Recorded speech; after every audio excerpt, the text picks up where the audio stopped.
ठीक है, ओके। कल क्या डिस्कस किया था? डब्ल्यू रेनफोर्स सेक्शन का हमने थ्योरी कर लिया था ना, डिस्कस कल हमने थोड़ा बहुत डिस्कस किया था हमने बेसिक डब्ल्यू रेनफोर्स सेक्शन का। आज हम डिस्कस करते हैं उसकी एनालिसिस, ठीक है ना। हेडिंग डालिएगा नेक्स्ट, एनालिसिस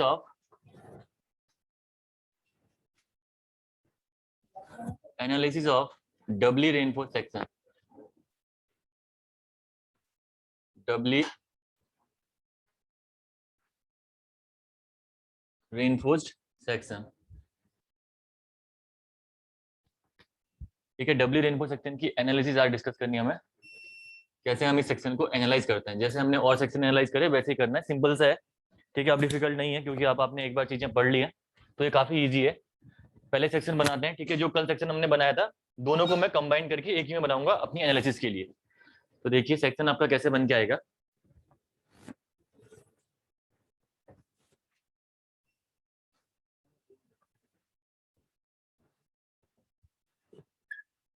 ये सेक्शन है, न्यूट्रल एक्सिस यहाँ पे लाई कर रही। आपको पता है न्यूट्रल एक्सिस से नीचे की कंक्रीट आप क्या करते हो, नेग्लेक्ट करके चलोगे। ये आपने कंक्रीट नेग्लेक्ट कर दी, ठीक है।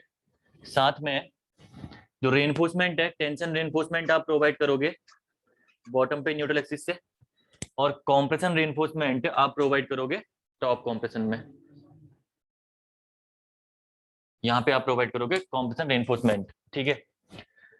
देन इसके अलावा क्या था, इफेक्टिव डेप्थ की अगर मैं बात करूं तो इफेक्टिव डेप्थ है आपका स्मॉल डी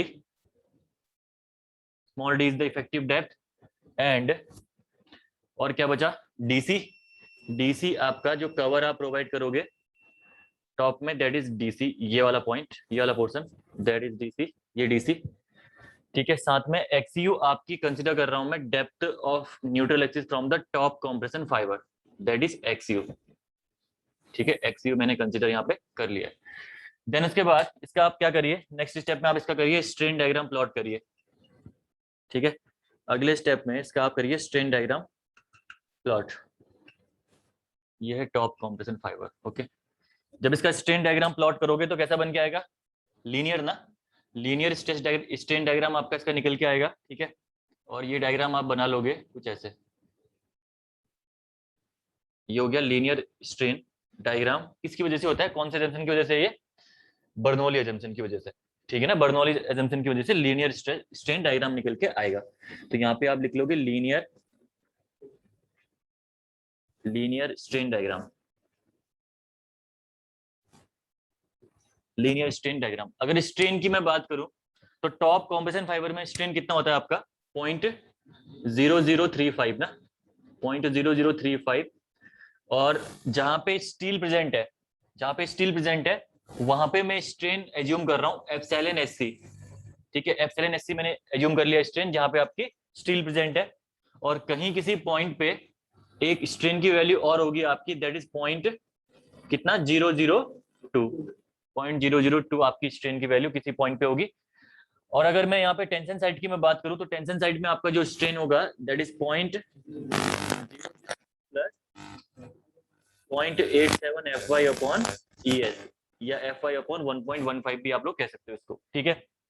ये हो गया आपका स्ट्रेन डायग्राम। इसके बाद एनालिसिस हमें करनी है स्ट्रेस डायग्राम में, तो हमें प्लॉट करना पड़ेगा स्ट्रेस डायग्राम नेक्स्ट स्टेप में, ठीक है। जब हम इसका स्ट्रेस डायग्राम प्लॉट करेंगे तो आपको पता ही है कंक्रीट के लिए आपका निकल के आता है ये पार्टली पैराबोलिक पार्टली रेक्टेंगुलर, ठीक है। रेक्टेंगुलर कहां तक होगा, ये रेक्टेंगुलर आपका होगा ये 0.0035 एंड 0.002 के बीच में, और 0 से 0.002 के बीच में ये डायग्राम आपका निकल के आएगा पैराबोलिक, ठीक है।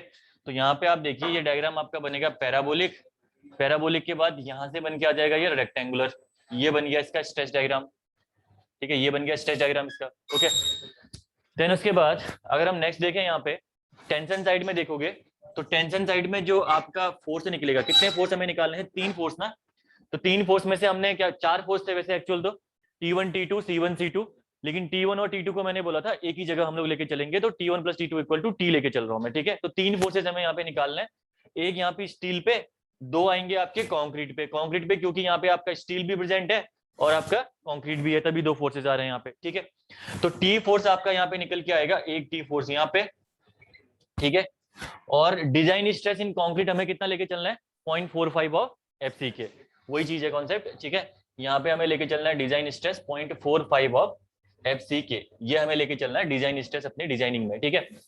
देन जहां पे आपकी ये स्टील प्रेजेंट है, स्टील जहां पे प्रेजेंट है वहां पे मैं स्ट्रेसेस कंसीडर कर रहा हूँ एफएससी, ठीक है। एफएससी में स्ट्रेस कंसीडर कर रहा हूँ जहां पे आपकी स्टील प्रेजेंट है, ठीक है ना। देन उसके बाद नेक्स्ट हम लोग देखते हैं इसके बाद आगे अगर हम देखें तो फोर्सेस जरा निकालिए जरा। यहाँ पे पहला फोर्स आपका निकलेगा टी फोर्स, तो टी फोर्स तो इजी है, स्ट्रेस इनटू एरिया। स्ट्रेस कितना है आपका यहाँ पे, स्ट्रेस आप लोग डिजाइन स्ट्रेस कितना लेके चलते हो, that is 0.87 of F Y ना, 0.87 ऑफ एफ वाई आप लोग लेके चलते हो टेंशन साइड में जो आपने स्टील प्रोवाइड कर रखी है उसके लिए डिजाइन स्ट्रेस। तो स्ट्रेस इनटू एरिया कर दीजिए, एरिया यहाँ पे आपको एक्चुअल ही लेना है, तो एरिया आपको एक्चुअल लेना है, तो actual area let us consider AST है, तो कितना निकल गया आपका स्ट्रेस आपका हो गया 0.87 F Y into AST, stress into area आपका फोर्स निकल के आ गया, एक फोर्स आपका टी फोर्स। देन उसके बाद अगर नेक्स्ट आप देखोगे तो नेक्स्ट आपको देखना है C1 फोर्स, ठीक है। C1 फोर्स मैं कंसीडर कर रहा हूं कहीं यहाँ पे एक्ट कर रहा है, ठीक है। अगर C1 फोर्स आपका यहाँ पे एक्ट कर रहा है तो इस C1 फोर्स की आपकी वैल्यू कितनी होगी, कॉम्प्रेसिव फोर्स है ये टेंसाइल फोर्स, ठीक है। इस C1 फोर्स की वैल्यू की अगर मैं बात करूं तो ये C1 फोर्स आपका कितना निकल के आएगा यहाँ पे, पहले C1 फोर्स कौन से वाले केस में था, कल के डायग्राम में देखो C1 फोर्स देखो पहले वाले केस में ना, जो पहला वाला डायग्राम बनाया था उस केस में था MOR वाले में। तो MOR वाले के लिए हमने ऑलरेडी कर ही चुके हैं, पहले सिंगली रेनफोर्स सेक्शन की पूरी डिजाइनिंग पड़ी थी। तो फॉर्मूला कितना निकल के आया था, वो ये निकल के आया था 0.36 FCK B इंटू XU, ये निकल के आया था। लेकिन ये तब केस में था जब आपका यहाँ पे स्टील ना हो, यहाँ पे आपने पूरी की पूरी कंक्रीट भरी है। तो आपने करा क्या है, आपने यहाँ पे स्टील की जगह पे क्या भर दिया, कंक्रीट भर दिया। अब जो कंक्रीट आपने एक्स्ट्रा भरी है उसको आपको माइनस भी करना पड़ेगा, ऑब्वियस सी बात है इसमें, ठीक है। लेकिन मैं बता रहा हूँ आपको कि ये यहाँ पे माइनस नहीं होगा, ये माइनस करेंगे हम लोग ऊपर वाले पॉइंट पे जो लास्ट टाइम पे किया था हमने, क्योंकि लीवर आर्म दोनों की क्या होगी, डिफरेंस होगी। हाँ उसमें इसमें आपकी डिफरेंट होगी उसमें सेम होगी, ठीक है ना, इसमें डिफरेंट होगी उसमें सेम होगी। तो आप क्या करोगे, जो माइनस करोगे आप ऊपर करोगे, ठीक है। तो मैं C1 इसको लिख रहा हूँ, C2 फोर्स आपका देखिए यहाँ पे निकल के आएगा, C2 फोर्स आपका यहाँ पे निकल के आएगा, थोड़ा ऊपर कर रहा हूँ मैं इसको, that is C2 force. C2 force आपका जहां पे कॉम्प्रेशन स्टील है वहां पे निकलेगा। तो C2 फोर्स आपका सिंपल है, यहाँ पे कुछ नहीं करना, स्ट्रेस इनटू एरिया। स्ट्रेस कितना है आपका, मैंने एज्यूम कर रखा है FSC, जहां पे स्टील प्रेजेंट है वहां पे स्ट्रेस मैंने FSC एज्यूम किया है। एरिया ऑफ जो स्टील है कॉम्प्रेशन साइड में मैं कंसीडर कर रहा हूँ ASC। तो सिंपल सा है आपका C2 फोर्स निकल के आ गया आपका FSC इंटू ASC। लेकिन जो यहाँ पे हमें माइनस करना है, जो हमें एक्स्ट्रा कंक्रीट ऐड करी थी उससे हमें माइनस करना है, तो माइनस आपकी इसी पॉइंट पे होगी, ऑब्वियस सी बात है। काम आपने कहाँ पे कर रखा है, जहाँ पे स्टील प्रेजेंट है, तो आप यहाँ पे माइनस कर दीजिए इसको।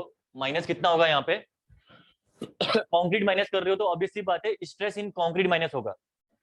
तो स्ट्रेस इन कंक्रीट कितना है 0.45 FCK, 0.45 FCK into area of concrete. तो एरिया ऑफ कंक्रीट किसके इक्वल होगा, कितनी कंक्रीट भरोगे आप, जितनी यहाँ पे स्टील का डायमीटर होगा उतनी तो कंक्रीट भर पाओगे, उससे ज्यादा नहीं भर पाओगे, तो ASC, ठीक है।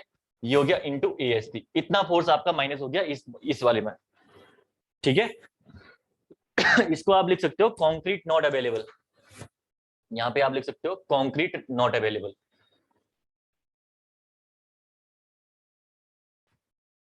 Concrete not available. अब सारी चीजें आपकी यहाँ पे क्या होगी, एडजस्ट होगी, ठीक है। तो C1 जो फोर्स निकला उसको आपने क्या कर दिया, यहाँ पे एक्चुअल में नेट C1 फोर्स निकाल दिया है, ठीक है। ये C1 आपका ग्रॉस C1 था, आपने नेट C1 निकाल दिया। नेट C1 निकला कैसे, जहां पे आपने स्टील थी वहां पे कंक्रीट को भरा पहले ये निकालने के लिए, उसके बाद उस कंक्रीट को आपने माइनस कर दिया। तो कंक्रीट के स्ट्रेस इनटू एरिया, एरिया आपका उतना ही होगा जितना आपका स्टील है वहां पे, ठीक है, तो सेम रहेगा। तो ये आपने माइनस कर दिया, तो ये निकल गया आपका C2 फोर्स। तो यहाँ पे आप देखिए, आप कॉमन क्या ले सकते हो, यहाँ से ASC कॉमन ले सकते हो ना। अगर ASC कॉमन लोगे यहाँ पे तो ये कितना आ गया आपका FSC minus 0.45 of FCK into ASC, इतना आ गया आपका C2 फोर्स। ये आ गया आपका C2 फोर्स, C1 फोर्स आ गया। अगला काम क्या है, C1 फोर्स C2 फोर्स में किसी को दिक्कत है तो बताओ, यहाँ पे क्लियर है ना, ये घटा है बड़ा है वाला, कोई दिक्कत तो नहीं है किसी को, ठीक है। तो C1 और C2 फोर्स निकल के आ गए। देन C1 फोर्स के बाद अब आपका देखिए लीवर आर्म, अगला काम है हमारा लीवर आर्म को निकालना। तो जब आप लीवर आर्म निकालोगे यहाँ पे, तो ये हो गई आपकी lever arm 1, this is lever arm 1, और एक लीवर आर्म आपकी और होगी जो कि ऊपर वाले फोर्स से C2 फोर्स से T के बीच में होगी, ठीक है। तो ये लीवर आर्म आपकी मैं कंसीडर कर रहा हूँ यहाँ से बॉटम पे इसी फोर्स की तरफ, ठीक है। ये होगी आपकी lever arm 2, lever arm 1 and lever arm 2। तो लीवर आर्म 1 कितनी थी, कल हमने लिखा था ना वहां पे, इस फोर्स के रिस्पेक्ट में तो हमने निकाल रखी है D माइनस 0.42 XU। ये होती है आपकी D माइनस 0.42 इंटू XU। ये होती है लीवर आर्म आपकी इस वाले केस में। और लीवर आर्म 2 की अगर मैं बात करूं तो लीवर आर्म 2 आपकी सिंपल सी हो जाएगी आपकी D माइनस DC। तो ये हो जाएगी आपकी D माइनस DC। सारे पैरामीटर्स आपने यहाँ पे कैलकुलेट कर लिए हैं। इन पैरामीटर्स के बेस पे अब हमें क्या करना है, यहाँ पे डिजाइनिंग परफॉर्म करनी है। अगर किसी को किसी भी पॉइंट में प्रॉब्लम है तो पूछ सकता है, दोबारा बता देता हूँ। कंक्रीट घटाने में कुछ भी करने में प्रॉब्लम है तो बताओ, लेकिन कंक्रीट यहाँ पे बहुत ही इजी है। पिछले वाले में तो हमें मॉड्यूलर रेशियो से कंफ्यूजन हो रहा था। हम क्या कर रहे थे, यहाँ पे इस डायग्राम को पहले हम लोग कन्वर्ट कर रहे थे ना, उसके बाद प्रॉब्लम कहाँ पे आ रही थी कि घटाना क्या है और उसके बाद आपको कन्वर्टेड कहाँ पे लेना है, ये प्रॉब्लम थी। तो मैंने आपको बोला था जहां पे भी घटाने का केस आएगा वहां पे आप एक्चुअल एरिया कंसीडर करो, ठीक है, और कैलकुलेशन पे आप क्या करोगे, कन्वर्टेड एरिया। ये कॉन्सेप्ट मैंने आपको बताया था पिछले वाले में। यहाँ पे वो भी नहीं सोचना है आपको, कुछ नहीं सोचना, सिर्फ और सिर्फ एक्चुअल पे ही काम चलने वाला है, ठीक है, कहीं कन्वर्जन कुछ भी नहीं। तो इजी सा केस है, बन गया ये। तो यहाँ पे देखिए जो इंपॉर्टेंट वैल्यूज हैं जो आपने यहाँ पे कैलकुलेट करी, आपके आने वाले टाइम पे काम आने वाली है, ठीक है, इंपॉर्टेंट वैल्यूज। अगर मैं पहली बात करूं, सबसे पहला मैं लिखता हूँ कॉन्क्रीट के लिए, पहला मैं लिखता हूँ कॉन्क्रीट के लिए अगर इंपॉर्टेंट वैल्यूज में देखूं तो कॉन्क्रीट के लिए आपने जो एरिया निकाला, एरिया कितना आया आपका, ये बी है, दिस इज बी। तो एरिया आपका निकल के आ गया B into X U, this is the gross area, ठीक है ना, ग्रॉस एरिया ध्यान रखना। एरिया निकल के आया आपका बी इंटू एक्स यू।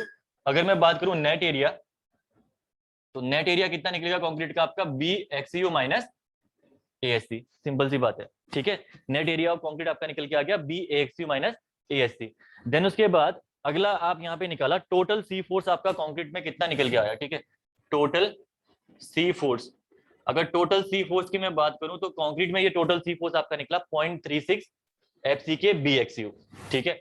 ये आपका निकल गया 0.36 FCK into B into XU, इतना आपका निकल के आ गया टोटल सी फोर्स। इसके अलावा आपने यहाँ पे क्या कैलकुलेशन कर रखी है, और कैलकुलेशन देखो तो लीवर आर्म ना, लीवर आर्म 1 आपका इसी सी फोर्स के रिस्पेक्ट में है, लीवर आर्म 1 ये निकली आपकी D माइनस 0.42 ऑफ XU। यही चीजें हैं, पहले वाले कंक्रीट में आपने ये चीजें कैलकुलेट करी, इसके अलावा तो कुछ एक्स्ट्रा कैलकुलेट नहीं कर रखा आपने, ठीक है। देन उसके बाद देखिए हम आते हैं नेक्स्ट में टेंशन स्टील पे। टेंशन स्टील पे देखिए नेक्स्ट जो इंपॉर्टेंट वैल्यूज है, these are in tension steel. अगर आप बात करो टेंशन स्टील की, तो टेंशन स्टील में एरिया आपका निकला है, एरिया है इसका, एरिया ऑफ स्टील है AST। AST आपका एरिया ऑफ स्टील है। टोटल टी फोर्स की मैं बात करूं अगर, टोटल टी फोर्स, तो टोटल टी फोर्स यहाँ पे कितना है आपका 0.87 ऑफ FY इंटू AST, ठीक है, 0.87 ऑफ FY इंटू AST। और ये टोटल टी फोर्स आपका समेसन है T1 और T2 का, ठीक है, that is the summation of T1 plus T2। और अगर मैं सेपरेट आपसे बोलूं T1 और T2 निकाल के बताइए, तो T1 आप इजीली निकाल सकते हो, ये 0.87 ऑफ FY तो सेम रहेगा, AST की जगह क्या हो जाएगा AST1, ठीक है। और T2 आप निकाल सकते हो यहाँ पे, T2 आप निकाल सकते हो यहाँ पे इजीली, कैसे, 0.87 of FY, again design stress आपका सेम रहने वाला है, और एरिया ऑफ स्टील हो जाएगा आपका AST2। ये निकल गया आपका T1 और T2 सेपरेटली यहाँ पे, ठीक है। और किसी भी केस में मैंने बोला था आपको C force equal to T force आपका वैलिड है, तो यानी जो आपका ये C1 आपका निकल के आ रखा है, C1 is always equal to the T1, ठीक है। कहीं पे रिक्वायरमेंट पड़ती है अगर कभी डिजाइनिंग में, तो C1 इक्वल टू T1 आप कहीं पे भी कर सकते हो, ये वैलिडिटी है। क्योंकि मोमेंट ऑफ रेजिस्टेंस मैंने बताया था आपको, कॉम्प्रेशन साइड से निकालो या टेंशन साइड से निकालो, इक्वल ही निकलेगा, ठीक है। That's why C force equal to यहाँ पे कर सकते हो C1 इक्वल टू T1, ठीक है। इन एवरी केस आपका ये वैलिड रहेगा, ये चीज आपको ध्यान रखनी है, ठीक है। नीचे लिख देना इसको, ये हो गया आपका टी फोर्स आपका वैलिड रहेगा, ठीक है।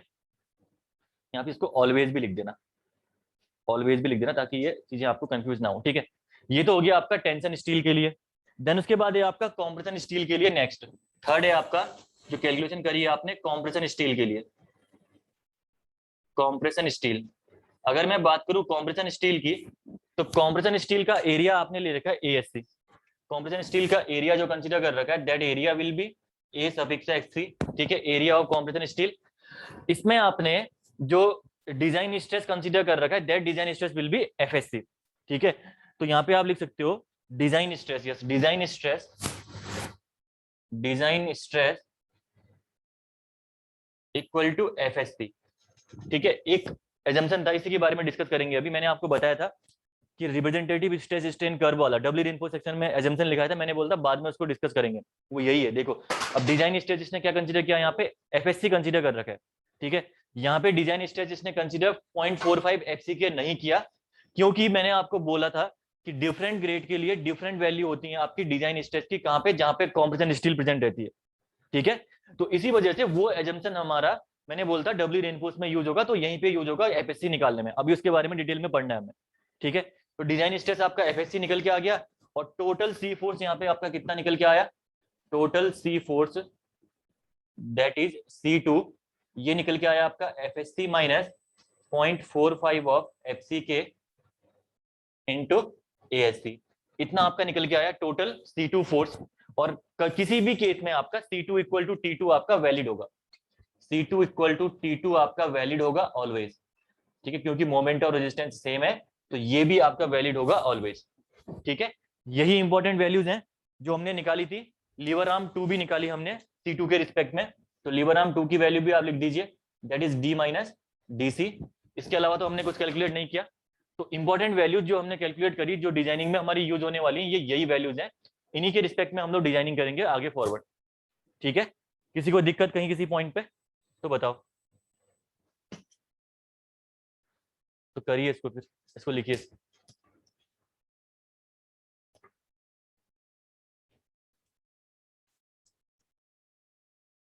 हर दूसरे साल कन्वेंशनल में एक क्वेश्चन आता है यहाँ से, हर दूसरे साल पूछता है डब्ल्यू रेनफोर्स सेक्शन से कुछ ना कुछ क्वेश्चन, थ्योरी पूछ लेगा या इसका न्यूमेरिकल या डेरिवेशन इसका, एसएससी जेई में। ठीक है ना, कन्वेंशनल की मैं बात कर रहा हूँ, ऑब्जेक्टिव में भी क्वेश्चन पूछे गए हैं यहाँ पे।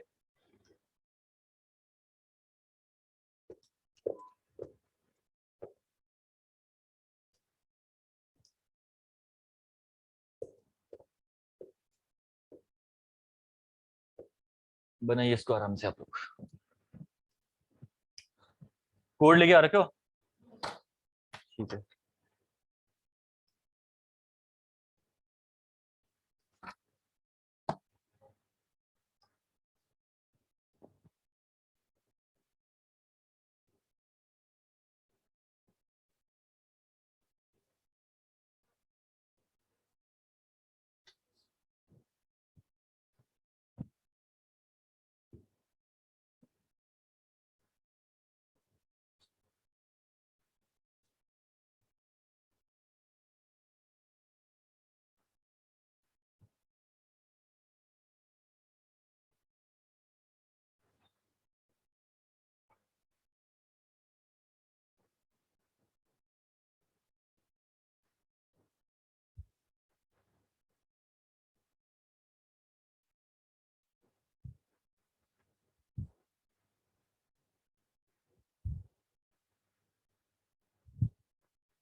बड़ा जल्दी आ गया, पूरे 40 मिनट जल्दी आ गए तुम लोग। आज हमने क्लास थोड़ा लेट स्टार्ट करी थी ना। हाँ, जल्दी आ गए वो लोग, हमने लेट स्टार्ट करी बोलते रहो, 40 मिनट लेट स्टार्ट करी। ये सर गुड मॉर्निंग। 40 मिनट जल्दी आ गए तुम लोग आज क्लास में। इसकी फोटो खींच लो भैया, फ्रंट में जो लिखा है इसकी फोटो खींच लो, लिख लेना इसको घर में।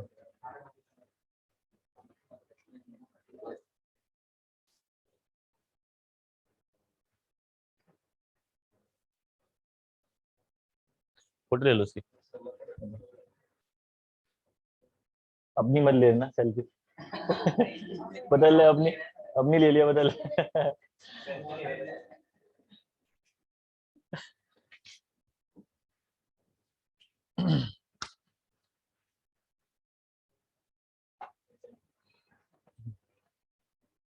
बनिया ना, सबका हो गया है? लिखो लिखो लिखो, कोई नहीं, तुम लिखने में टाइम दे दूंगा मैं, आराम से समझो, जो चीजें डिफिकल्ट होती हैं उनको लिखना नहीं है उस टाइम पे।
अब यहाँ पे देखो, अगला एनालिसिस जो हमें पढ़ना है, यहाँ पे सब चीजें आपके पास पता है, सारी वैल्यूज पता है, आप इजिली एनालाइज कर सकते हो।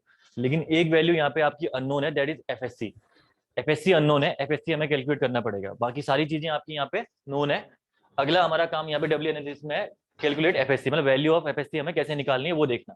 ठीक है, तो हेडिंग डालेगा इसके बाद value of FSc, value of FSc. मैं ये डायग्राम अभी यहाँ पे इरेज कर रहा हूँ, आप मुझे बता देना जब ये आपकी ये जो भी चीजें हैं, जब रिक्वायरमेंट होगी तो आपने लिख दिया है, अब मुझे बताना सीपोस टीपोस लीवर आर्म कितनी है, ठीक है ना। यहाँ पे आप हेडिंग डालना value of FSC as per IS code, value of FSC as per IS code, assumption number, assumption number 38.1, assumption number 38.1 E, 38.1 E, bracket में पेज नंबर है इसका, आपका आईएस कोड का पेज नंबर यहाँ पे है 69 शायद, रुको हाँ एक सेकंड, अगर आप इसमें देखोगे तो हाँ ये अराउंड आपका ये 69 70 के अराउंड में होगा ये, आप लिख दो यहाँ पे 68 में नहीं है, 69 में, 69 कर दीजिए इसको, 69 में, पेज नंबर 69 और 70 दोनों में है मतलब ये, तो 69 कर लो, दिख जाएगा आपको, ठीक है पेज नंबर। तो अब कभी आईएस कोड खोलोगे तो आईएस कोड का पेज नंबर 69 70 अभी ओपन कर लो, पहले आप देख लो।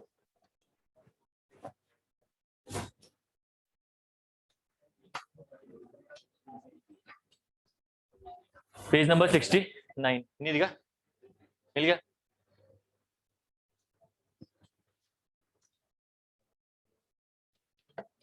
ठीक है, तो ये हो गया आपका पेज आपका। पहले इस एजम्पशन को लिख लीजिए एक बार, एजम्पशन लिखना जरा, हमने वहां पे भी ड्रॉ किया था, लिखिए इस एजम्पशन को। स्ट्रेस इन रेनफोर्समेंट, हाँ लिखा है ना ये ई 38.1 का ई, यहाँ पे देखिए the stresses in reinforcement are derived from करके लिखा हुआ है, देखो इसके लिए लिखिए, लिखिए इसी को लिख लेते हैं यहाँ पे, the stresses in reinforcement are derived from, the stresses in reinforcement are derived from the stresses in reinforcement are derived from a representative stress strain curve representative stress strain curve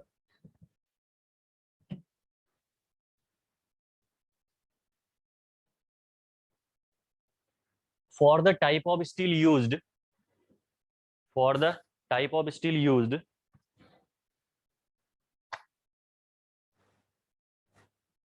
type of steel used, then full stop करके लिखना है यहाँ पे. Typical curves are given in, typical curves are given in, typical curves are given in figure 23, figure 23 bracket में लिखिएगा इसमें IS 456-2000, figure 23 bracket में लिखिएगा IS 456-2000, page number 70, page number 70. तो पेज नंबर 70 में आपको ये कर्व्स गिवन है, ठीक है, IS 456 के. देन उसके बाद और लिखिएगा यहाँ पे फुल स्टॉप करके, for design purpose, for design purpose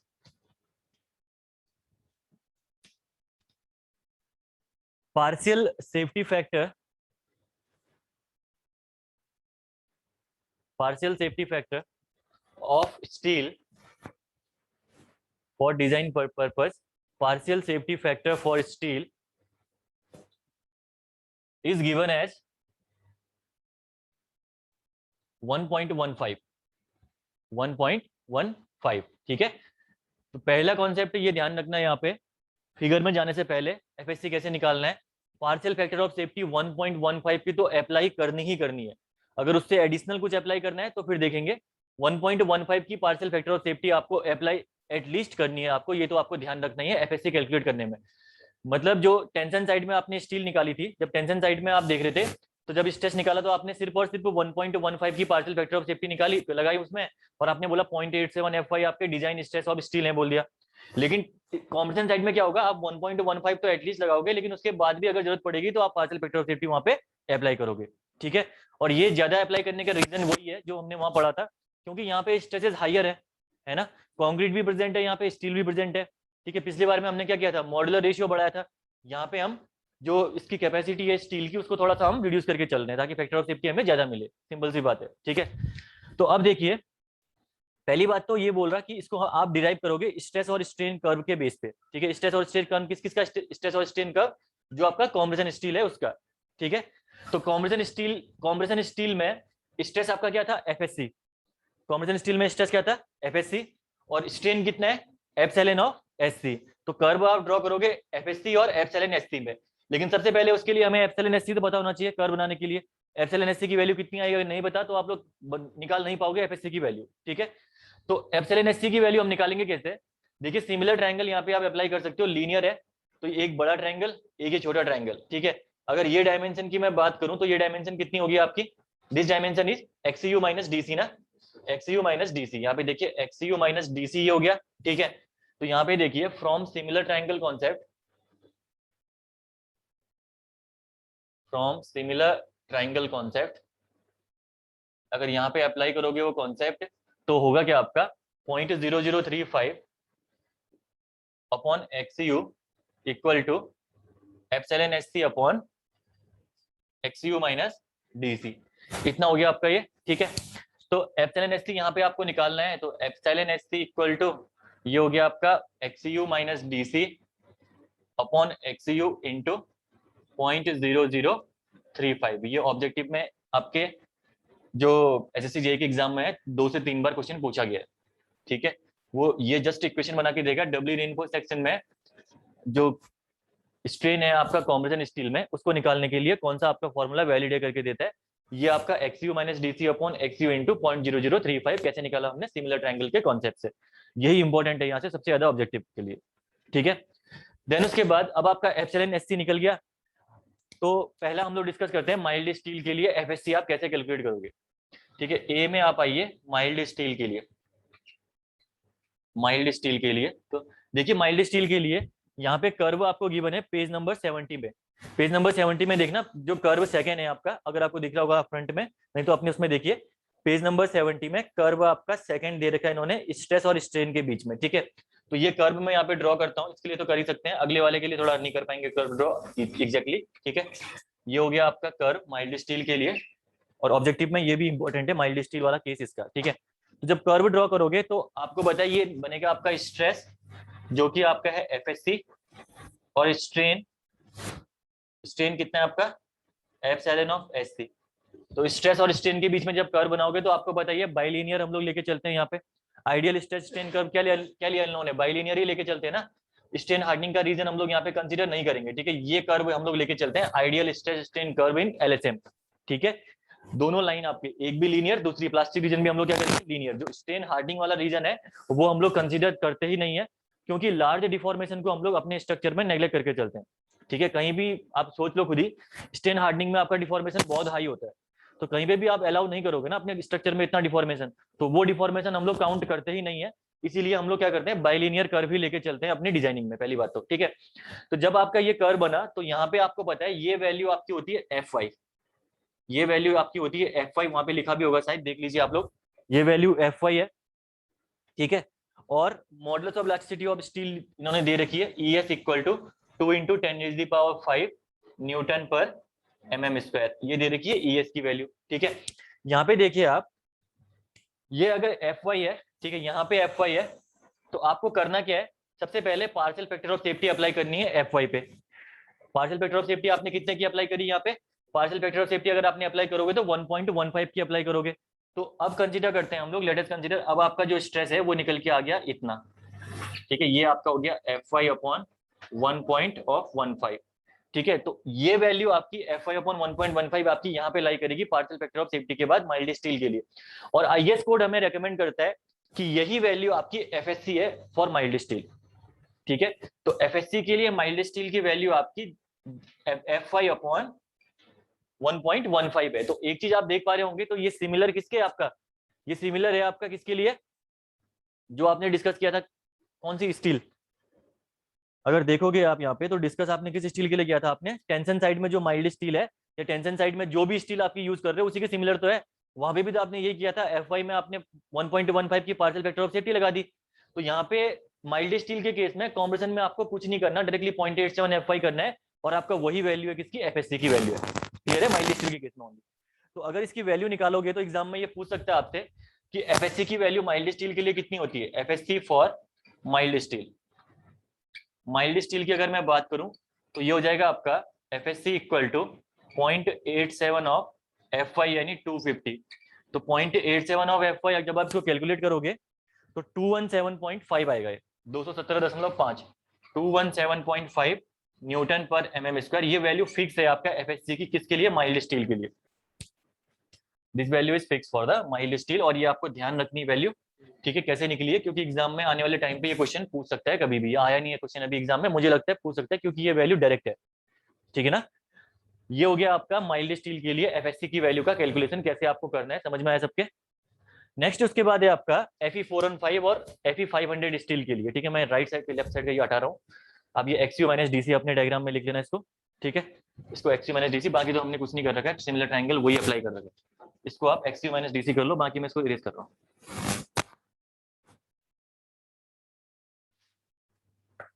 कर लिया,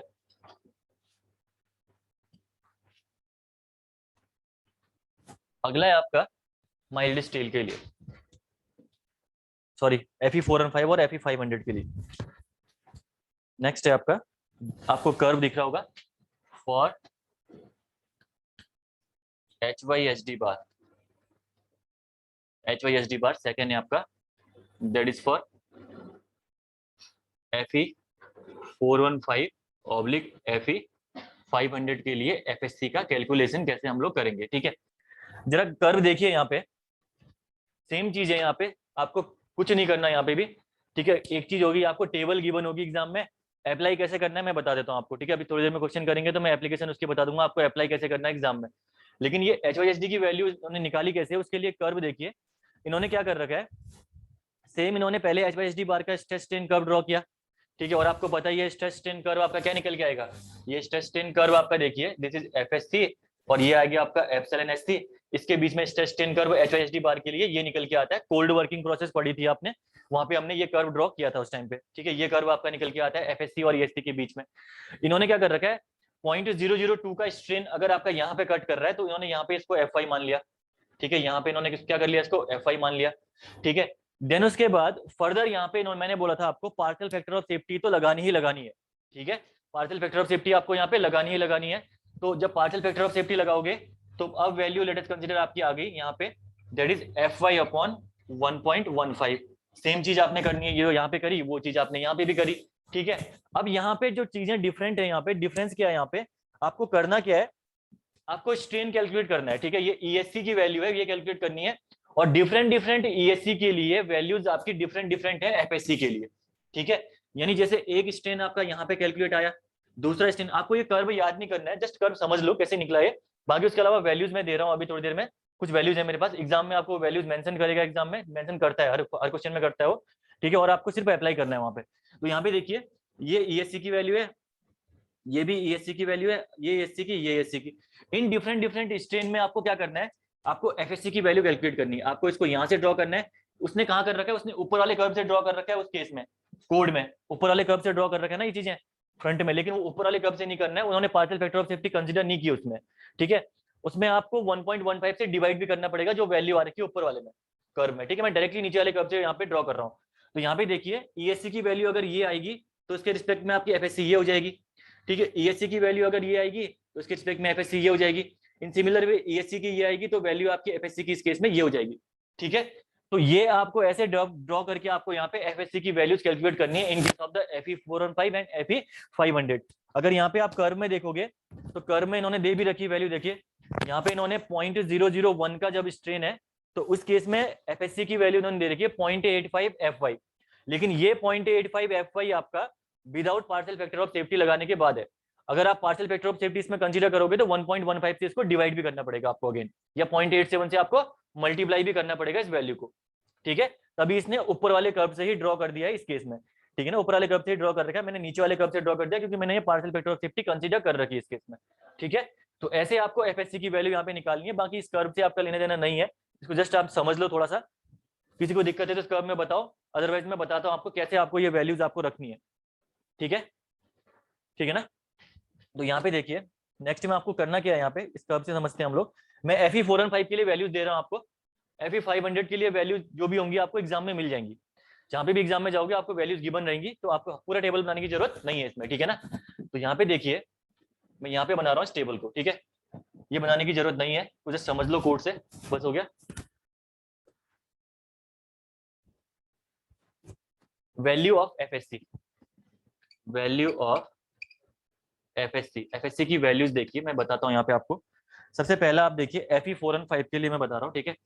FE 415 के लिए, FE 415 के लिए स्ट्रेन पहले आपको कैलकुलेट करना है, देन उसके बाद आपको FSC की वैल्यू मिलेगी। यहाँ पे स्ट्रेन आपको बताइए मैंने एप्सिलॉन ऑफ SC से शो कर रखा है, और स्ट्रेस आपका मैंने FSC से ही शो कर रखा है, ठीक है। स्ट्रेस हो गया, दिस इज FSC, ठीक है। और स्ट्रेस का कैलकुलेशन हमें कैसे करना है वो हम यहाँ पे देखेंगे।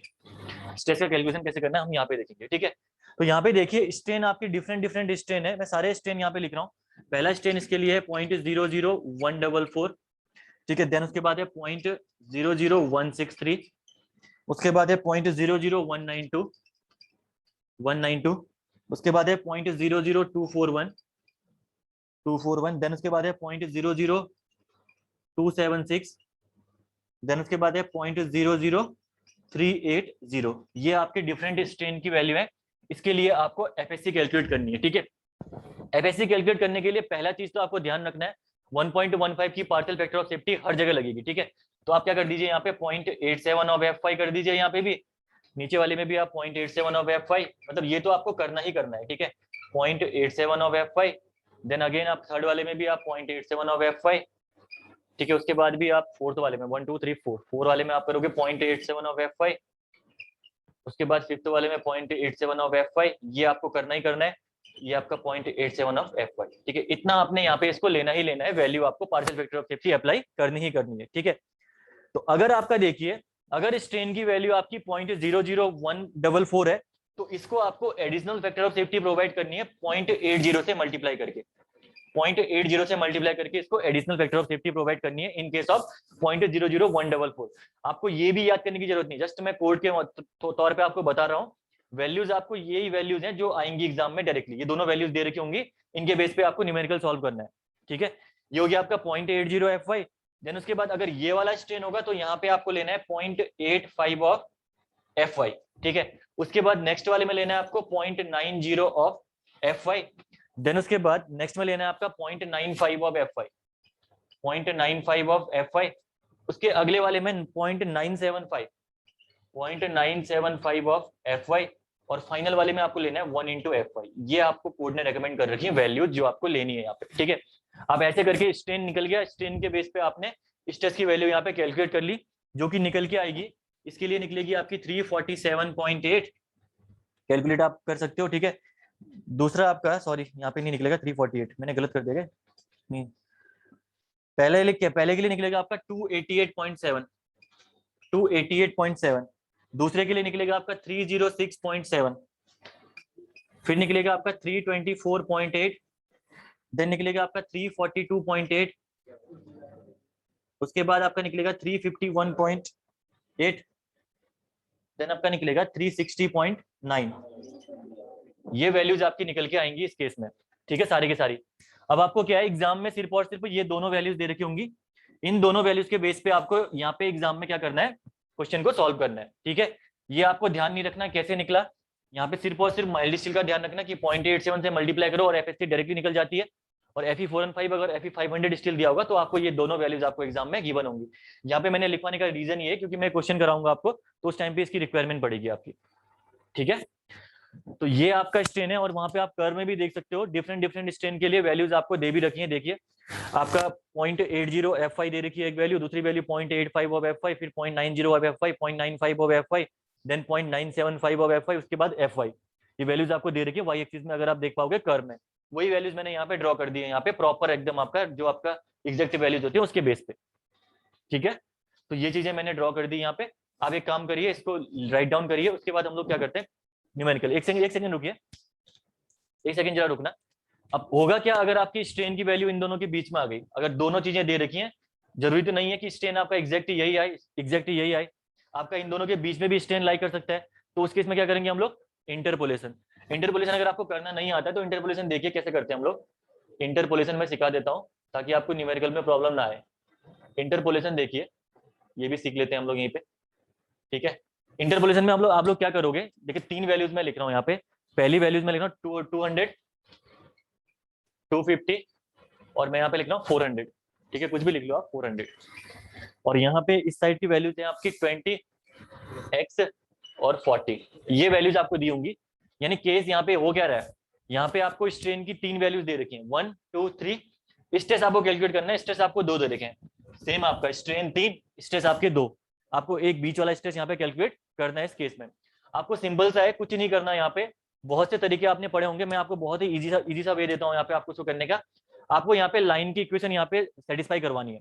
ठीक है, सिंपल से आपको क्या करना है, इन दोनों का स्लोप लेना है, डिवाइड बाई इन दोनों का स्लोप लेना है, इक्वल टू इन दोनों का स्लोप डिवाइड बाई इन दोनों का स्लोप, बस यही करना है, बाकी कुछ नहीं करना। यानी आपको करना क्या है, 200 minus 250 divided by 250 minus 400। Order same रहेगा जैसे ऑर्डर में ले रहा हूँ, अगर ऑर्डर चेंज कर दिया आपने तो आंसर गलत आएगा। ठीक है, 200 minus 250, 250 minus 400, 20 minus x upon x minus 40, और ये एक्स की वैल्यू आप यहाँ से कैलकुलेट करके रख दोगे। बाकी और भी वेज हैं, काफी वेज हैं इंटरपोलेशन के, अगर आपको कोई और वे से आता है तो और बेटर है। सबसे सिंपलेस्ट वे आपका इंटरपोलेशन का यही है, वैल्यूज रखो डायरेक्टली निकाल दो। ठीक है, कर लीजिए इसको आप लोग पूरा।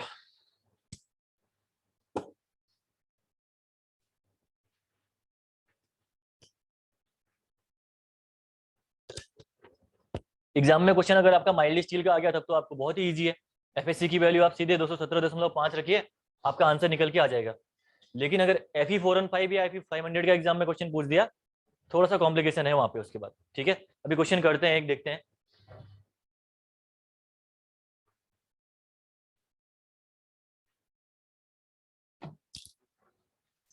ठीक है ना, समझ में आया।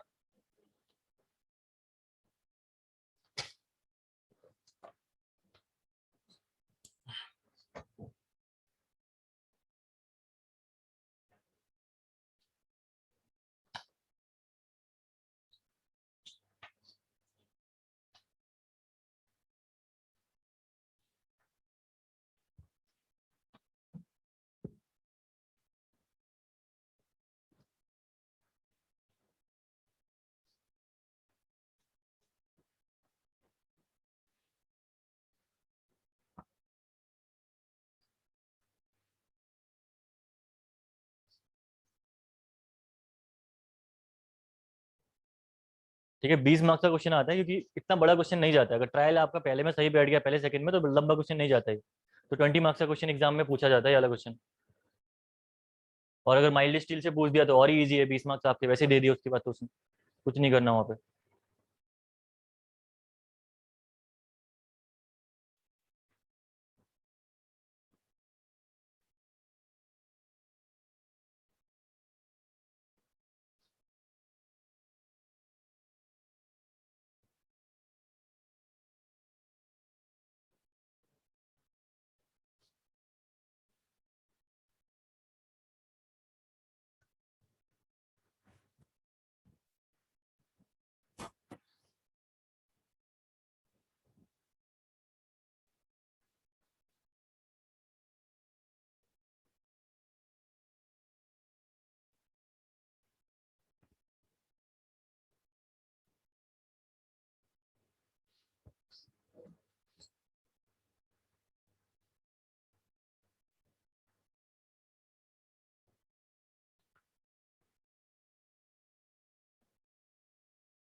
ठीक है, आने वाले क्वेश्चन अगर देखोगे, आने वाले टाइम पे क्वेश्चन ऐसा भी ड्रॉ हो सकता है कि वो एजम्पशन पूरा दे देगा और बोलेगा किसके लिए वैलिड है ये एजम्पशन आपका, कौन सी बीम के लिए वैलिड है। तो डबली रेनफोर्स सेक्शन के लिए वैलिड है जो ये एजम्पशन हमने डिस्कस किया पूरा का पूरा अभी।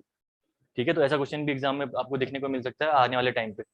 तो ध्यान रखना, जो चीजें पढ़ाई जा रही हैं ऑब्जेक्टिव में कुछ भी उठ सकता है क्वेश्चन।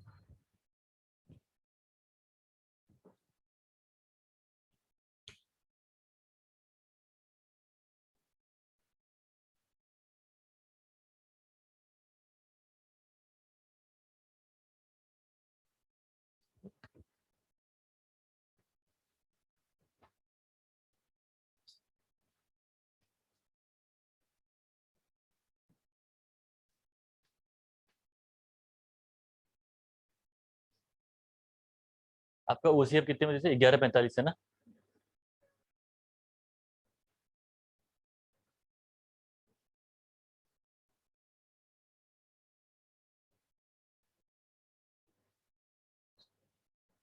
ओसीएफ कंप्लीट होने वाला है अभी, कंप्लीट कितना बचा हुआ है अभी?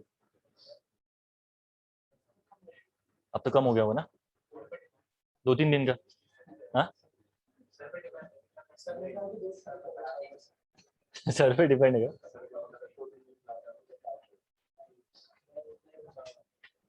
जेई में ओसीएफ कम है ना, बहुत कम है। फर्स्ट यूनिट से पूछेगा, उसके बाद अब आपका पीछे से सर्च काफी कम है ओसीएफ आपका।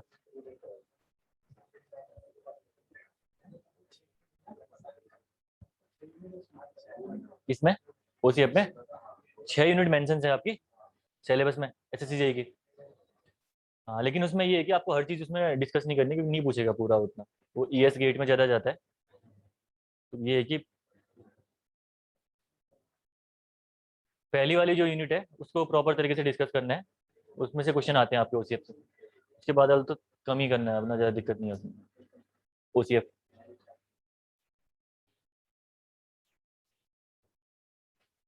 फिर क्या स्टार्ट होने वाला उसके बाद? ओसीएफ के बाद, ओसीएफ के बाद क्या स्टार्ट होने वाला फिर? अच्छा, और दूसरा सब्जेक्ट क्या चल रहा है आपका? आरसीसी ना? बाकी उन लोगों का जो चल रहा है सिर्फ ओसीएफ ओसीएफ चल रहा है मतलब आपके उनका। अच्छा, आरसीसी भी इक्वल में आ जाएगी अभी भाई कुछ बॉन्ड के ना कुछ दिनों में, क्योंकि अभी एनालिसिस यहाँ पे कन्वेंशनल अप्रोच चल रही पूरी इस यूनिट पे। उसके बाद तो हमारा पूरा आइस कोडल प्रोविजन है, बीम में, सीयर में, बॉन्ड में, सब कोडल प्रोविजन ही कोडल प्रोविजन है। तो वहाँ पे आपको इतना दिक्कत नहीं आएगी। वहाँ पे सारे डेरिवेशन करने की रिक्वायरमेंट नहीं है आपकी, वैसे देखा जाए ना, तो वो करेंगे नहीं हम लोग फालतू में वो चीजें।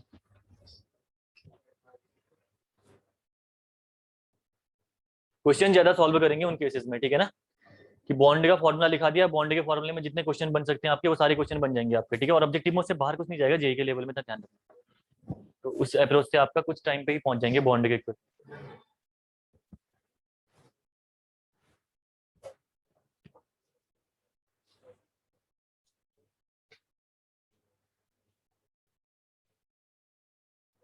हो गया पूरा ये? आधा हुआ है? अच्छा, लिख लो लिख लो लिख लो, कोई नहीं, लिख लो यार, टाइम 2 मिनट और लिख लो उसको। टाइम जगह छोड़ देना फिर उसके बाद ना नीचे। फर्क ही नहीं पड़ता है।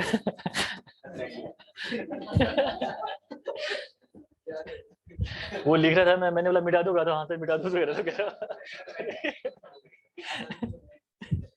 यहाँ साइड का क्या करना है, यहाँ पे मिटा दूँ या लिख दो, फोटो खींच रहे इसका। हो गया।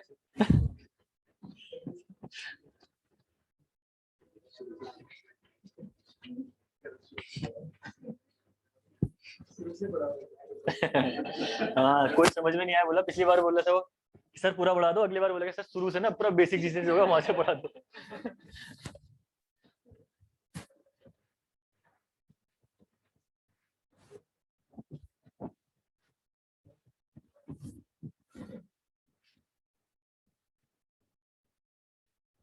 यहाँ पे देखिए एनालिसिस में हमारा कैसे इसको एनालाइज करना है, मोमेंट ऑफ रेजिस्टेंस आप लोग कैसे निकालोगे ये हम लोग देखते हैं। ठीक है, सबसे पहला यहाँ पे लिखना एनालिसिस, लिखना उसके ऊपर।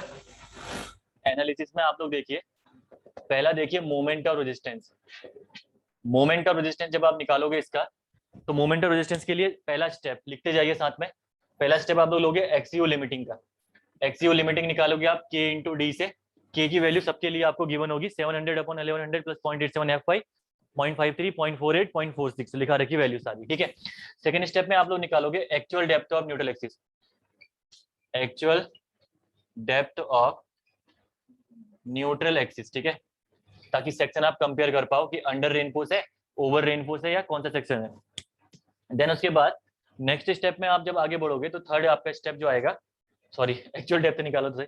Actual depth of neutral axis आप लोग कैसे निकालते हो, वहां पे कैसे निकालोगे, यहाँ पे एलएसएम में actual depth of basic, yes, C force equal to T force. तो आपको करना क्या है, C1 plus C2 equal to T. Total C force आपका C1 प्लस C2 ही तो है। C1 फोर्स आपका कितना निकल के आया, जरा बताना मुझे। C1 फोर्स आपका निकल के आया 0.36 of FCK into B XU, that is the C1 force. Okay, C2 force आपका कितना निकल के आया था, FSC minus 0.45 of FCK into ASC equal to T force. ये आपका था 0.87 of FY into AST। This is the total C force equal to total T force. Then उसके बाद अब आपको पता चल जाएगा कि सेक्शन में आपको XU लेना है या XU लिमिटिंग कंसीडर करना है। ठीक है, XA और XU और XU लिमिटिंग को कंपेयर करके नेक्स्ट में आपको उसके बाद थर्ड स्टेप में आपको डायरेक्टली यहाँ पे मोमेंट ऑफ रेजिस्टेंस कैलकुलेट कर लेना है। ठीक है, थर्ड स्टेप में देखिए आप, स्टेप नंबर थर्ड आप कैलकुलेट करेंगे मोमेंट ऑफ रेजिस्टेंस। जब मोमेंट ऑफ रेजिस्टेंस निकालोगे तो फॉर्मूला क्या होता है, फोर्स इंटू परपेंडिकुलर डिस्टेंस, यानी फोर्स इंटू लीवर आर्म। तो force into lever arm, force into lever arm आप कर दीजिए, टेंशन साइड से निकालने की जरूरत पड़ेगी नहीं, कॉम्प्रेशन का ही सफिशिएंट है क्वेश्चन को एनालाइज करने के लिए। तो यहाँ पे लिखिए formula 0.36 FCK BXU into lever arm आपकी यहाँ पे D माइनस 0.42 XU। ये लीवर आर्म आपकी 1 थी, दूसरी प्लस दूसरा फोर्स आपका निकला था FSC minus 0.45 FCK into ASC, और लीवर आर्म आपकी क्या थी, D माइनस DC। ये आपका मोमेंट ऑफ रेजिस्टेंस कैलकुलेट होके आ गया। अगर कहीं पे भी आपको पूछता है मोमेंट ऑफ रेजिस्टेंस तो आप ऐसे निकाल सकते हो। करा क्या यहाँ पे आपने, सिंपल सा है, कुछ नहीं किया, C1 इंटू लीवर आर्म 1 किया यहाँ पे आपने, plus C2 into lever arm 2 किया, और कुछ नहीं किया यहाँ पे आपने। ये है एनालिसिस का प्रोसीजर आपका। ठीक है, डबली रेनफोर्स सेक्शन का। देखिए इतना सा प्रोसीजर करने के लिए कितना बड़ा कहानी पढ़नी पड़ी यहाँ पे आपको। क्वेश्चन मैं लिख देता हूँ यहाँ पे, करते हैं इस क्वेश्चन को सॉल्व। कैलकुलेटर्स निकाल लीजिए। ठीक है, कैलकुलेट करना आपका काम है।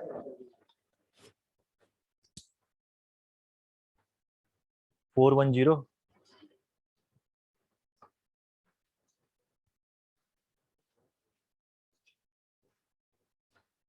पोस्ट भी बढ़ी, हाँ ए में पोस्टिंग भी जो रखी। हाँ, डेट भी 12 अक्टूबर तक कर दिया, तो वो भी एग्जाम अब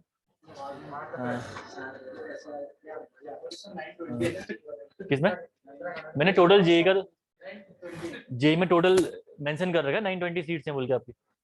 920 बहुत होती हैं यार सीट्स।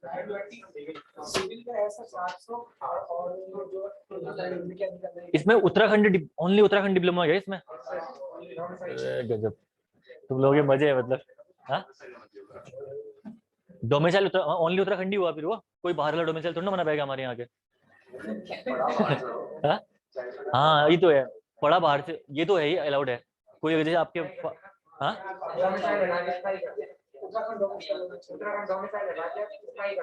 स्थायी कर दिया मतलब वो एक ही तो डोमिसाइल ही तो स्थायी होता है।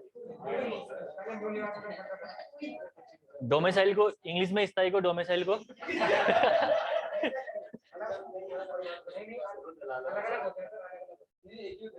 डोमिसाइल एक ही होता है वो। स्थायी को इंग्लिश में डोमिसाइल बोलते हैं ना। अरे इसमें हाँ, लेकिन एई में ऐसा नहीं है। एई बी ग्रेड की पोस्ट है तो इसमें आप लोग बाहर के पे अप्लाई कर सकते हैं। आपका सही है, बढ़िया है। 900 पोस्ट तुम उत्तराखंड में लड़ोगे, तुम्हारे मजे है। अगले साल जेई कंपटीशन तो है, लेकिन अगर यहीं पे यूपी वाले बढ़ते, राजस्थान वाले बढ़ते, फिर कंपटीशन कहाँ होता है ना। इतना तो सोचो कम से कम। मजे है तुम लोग यार। चलो ठीक है, तैयारी करो बेटा। नहीं निकाल पाए इस बार समझ लेना, उसके बाद फिर 8-9 साल तक फिर बर्तन मारते रहोगे। क्या बोलो, ठीक है। हाँ बेइज्जती भी बहुत होगी। घर वाले घर वाले तुम्हारे लिए कर देंगे ना अभी तो। जो बोलोगे हाँ आप तो बन गए चाहिए बेटा, पोस्ट आती बदल नहीं निकले फिर प्रॉब्लम आएगी उसके बाद। तो निकाल लेना ये वाली पोस्ट 410। ठीक है, यहाँ पे इससे बढ़िया अपॉर्चुनिटी क्या लोगे यार बताओ। 800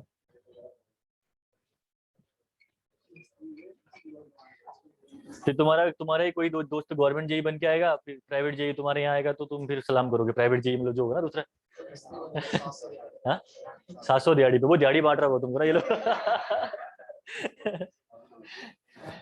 1 2 3 4 5 6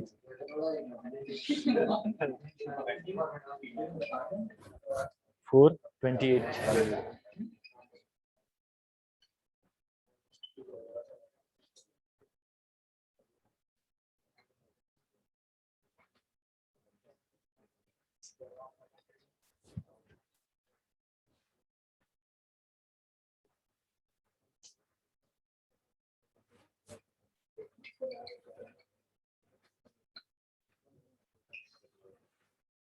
मैंने टेबल ही हटा दी वाली। अच्छा चलो ठीक है, टेबल मुझे बता देना आप लोग बाद में। टेबल की रिक्वायरमेंट थी ना। Calculate MOR M30 Fe415 steel.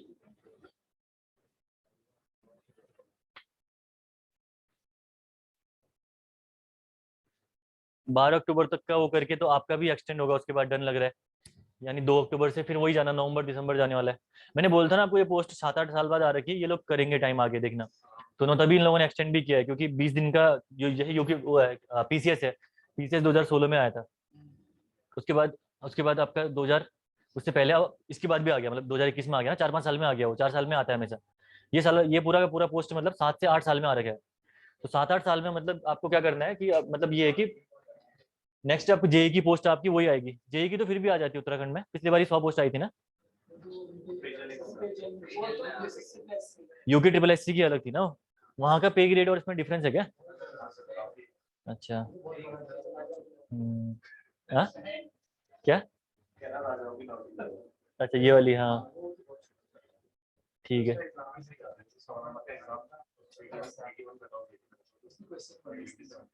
81 OBC general. General की 81 कट ऑफ गई थी। अच्छा सेकंड मेरिट में 79। लड़कियों के तो मजे हैं इस बार। ये वाली जॉब अगर नहीं, सच में ये जॉब जो पिछली बार एक ही पोस्ट आई थी उसमें। कौन सी 17 सीट? हाँ 33%। 30% होता है ना। 30%। तो उसमें एक ही पोस्ट में पिछली बार क्या हुआ था, 400 नंबर कट ऑफ गई थी। और जनरल की कट ऑफ गई थी 700 में। गर्ल्स की 400, और इसमें कैटेगरी अगर होगी तो फिर उसके बाद और नीचे आएगी 200। नहीं वो शायद पास करना कुछ तो होगा ना उसमें, कंपलसरी होगा। हाँ कुछ क्वालिफाइंग तो होंगे भी, होगा पेपर तो उतनी कट ऑफ भी नीचे नहीं जाएगी। लेकिन जस्ट क्वालिफाई कर दिया तो निकल गए समझ लो। यहाँ पे भी जेई में भी आपका उत्तराखंड लड़कियों का आपका अपनी कैटेगरी भी होगी अगर आपकी, वो तो है ही। उसके साथ आपका उत्तराखंड का जो गर्ल्स कोटा है वो भी लगेगा 33% का। ठीक है, बहुत ही मजे हैं तुम लोग के। अगर नहीं निकाल पाए फिर उसके बाद हाँ दे दो भाई मिठाई, इनकी मिठाई मिठाई मांग लो अभी से।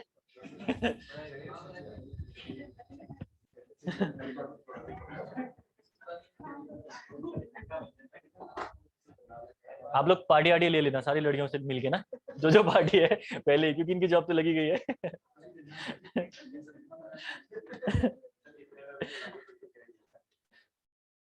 हाँ यार, इतनी तो लगनी चाहिए वैसे। हाँ ये टोटल डी है, ये टोटल डी है ना, ध्यान रखना, स्मॉल डी मत कर देना इसको। देखो एमओआर यहाँ पे आपको कैलकुलेट करना है, करते हैं इस क्वेश्चन को, ठीक है। स्टेप टू स्टेप करते हैं। पहला स्टेप में आप निकालिए एक्सयू लिमिटिंग, कैलकुलेटर से आप लोग अपने हाथ में रखिए, चीजें कैलकुलेट करेंगे आप लोग। पहले स्टेप में आप लोग निकालेंगे एक्सयू लिमिटिंग। यहाँ पे एक्सयू लिमिटिंग इक्वल टू होता है के इंटू डी। के एफई 415 के लिए के कितना होगा आपका 0.48 इंटू डी ना, ये हो जाएगा आपका के की वैल्यू 0.48 इंटू स्मॉल डी है ना, स्मॉल डी आपका हो जाएगा capital D minus cover, cover घटा दो 50 का, तो 750 हो जाएगा ये, दैट इज 750। कितना निकल के आया एक्चुअल लिमिटिंग, कितना 360 mm ना, एग्जैक्ट वैल्यूज बताना, ठीक है। 360 mm आपकी ये वैल्यू निकल के आई। देन उसके बाद नेक्स्ट आपको कैलकुलेट करना है actual depth of neutral axis, actual depth of neutral axis that is x u. अब आप यहाँ पे देखिए पेज यहीं पे फंसता है, मेन चीज है एक्सयू आपको कैलकुलेट करना है, लेकिन अगर आप फॉर्मूले को पीछे देखो एक बार, एक्सयू वाले फॉर्मूले को जो आपने लिखा हुआ है, वहां पे दो अननोन्स हैं, एक तो एक्सयू दूसरा एफएससी है ना, दो अननोन्स हो गए। तो आपको क्या करना पड़ेगा, दो इक्वेशंस आपको ड्रॉ करनी पड़ेगी, तब जाके ये सॉल्व होगा, नहीं तो आपका सॉल्व नहीं हो पाएगा, ठीक है।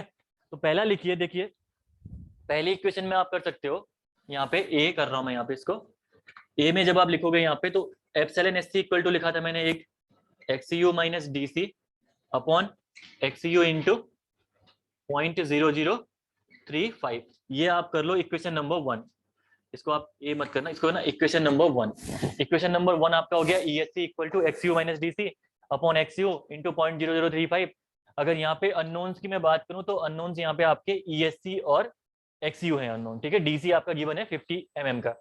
देन उसके बाद नेक्स्ट आप करिए, जो C force equal to T force वाला कॉन्सेप्ट आपने अप्लाई किया था, वो C force equal to T force वाला कॉन्सेप्ट से फॉर्मूला लिखिए। ये फॉर्मूला आपका है 0.36 f c k b x u plus f s c minus 0.45 of FC k a s c equal to 0.87 of f y a s t. यहाँ पे ये बन गई इक्वेशन नंबर 2, लेकिन इसको इक्वेशन नंबर 2 मत करिए, क्योंकि पहले इसको थोड़ा सा आप क्या कर लीजिए, सॉल्व कर लीजिए, सिंप्लीफाई कर लीजिए, उसके बाद उसका नाम आप इक्वेशन नंबर 2 करना। अब यहाँ पे अगर आप अननोन्स देखेंगे, तो अननोन्स आपका क्या है, यहाँ पे एक तो एफएससी अननोन है, दूसरा एक्सयू अननोन है, ठीक है। तो आपको करना क्या है, उसके बेस पे देखते हैं। आप क्या करिए, इसको एक्सयू के टर्म में इक्वेशन को ड्रॉ करिए, इस इक्वेशन को, ठीक है। सारी वैल्यूज रखिए, एक्सयू के टर्म पे इक्वेशन क्या निकल के आ रही है मुझे बताना जरा इस पे फटाफट। यहाँ पे हो जाएगा आपका 0.36 एफसी के कितना है यहाँ पे 25 या 30, एम 30 मैंने कंक्रीट लिया है, तो 30 हो जाएगा।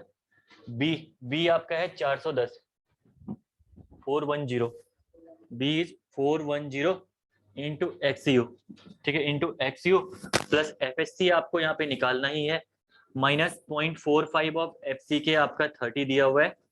एएससी की अगर मैं बात करूं, तो एएससी आपका हो जाएगा π/4 इंटू 28 का square into 4 number of bars हैं, तो इंटू 4 कर देना इसको, इक्वल टू 0.87 ऑफ एफवाई की वैल्यू यहाँ पे 415।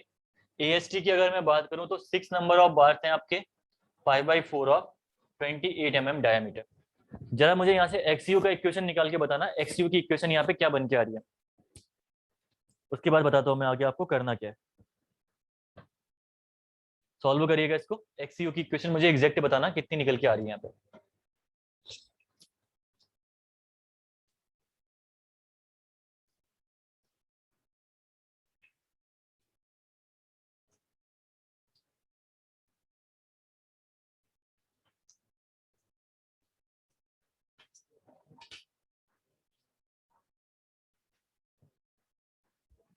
ठीक है, सिंपली निकल जाएगी आपका। पहले इसको सॉल्व करिए, उसके बाद इन दोनों को सेपरेट करके सॉल्व करिए, इसको यहाँ लेके आ जाइए, ये प्लस हो जाएगा इसके साथ, और ये टर्म आपकी इसके साथ माइनस हो जाएगी। उसके बाद जो यहाँ बचेगा इससे डिवाइड कर दीजिए। एक्सयू आपका निकल के कितना आ रहा है जरा बताना मुझे, एक्सयू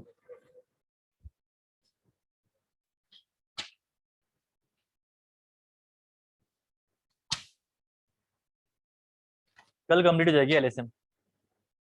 एलएसएम कल निपटा देंगे, ठीक है। टीबीएम बचा हुआ है, इसके बाद डब्ल्यू के बाद अभी डिजाइन बचा हुआ है। 15-20 मिनट में क्वेश्चन कर लोगे तो डिजाइन का करा दूंगा पूरा मैं, उसके बाद कल कंप्लीट हो जाएगा आपका।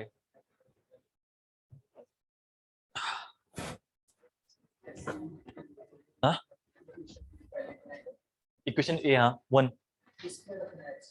आप पहले करो इसको, पहले ये एक्सयू निकालो, उसके बाद देखते हैं क्या करना। हाँ एक्सयू की इक्वेशन मुझे बताओ पहले आप निकाल के, फिर मैं बताता हूँ आपको इसके बाद करना क्या है। यहाँ पे ट्रायल्स की नहीं, आप ये काम करो, एक्सयू का इक्वेशन पहले मुझे निकाल के बताओ। ट्रायल्स लेने आपको यहाँ पे, ट्रायल एंड एरर सुना ना नाम, ट्रायल एंड एरर लेके सॉल्व करना है क्वेश्चन ये वाला। आप पहले सिर्फ एक्सयू की इक्वेशन निकाल के बताओ यहाँ पे मुझे बस। एएससी आपका जितना निकाला निकालो, pi by 4 into D square करके। एक्सयू की इक्वेशन कितनी निकल गया है मुझे ये बताना बस। इक्वेशन नंबर 2 बनेगी वो आपकी।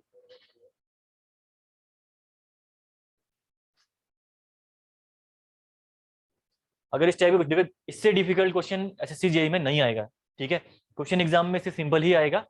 This is the top most question, ये आपका सबसे डिफिकल्ट क्वेश्चनों में से एक है। इससे डिफिकल्ट क्वेश्चन नहीं आना है। इजी से क्वेश्चन आप, अगर ये क्वेश्चन बन गया आपका तो समझ लो सारे क्वेश्चन बना लोगे आप, कैसे भी आए। कुछ बन गया है क्या, आई बताना जरा। नहीं है, गलत आ रही है। हाँ गलत आ रही है, क्योंकि इसका डेटा क्या पता मेरे पास भी एग्जैक्ट ना हो ना, तो एक बार मुझे कंफर्म करवाना है।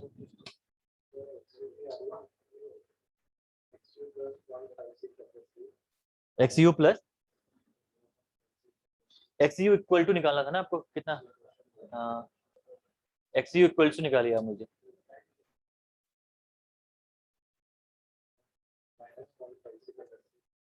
नहीं यार इतनी नहीं आएगी, गलत आ रही है आपकी वैल्यूज।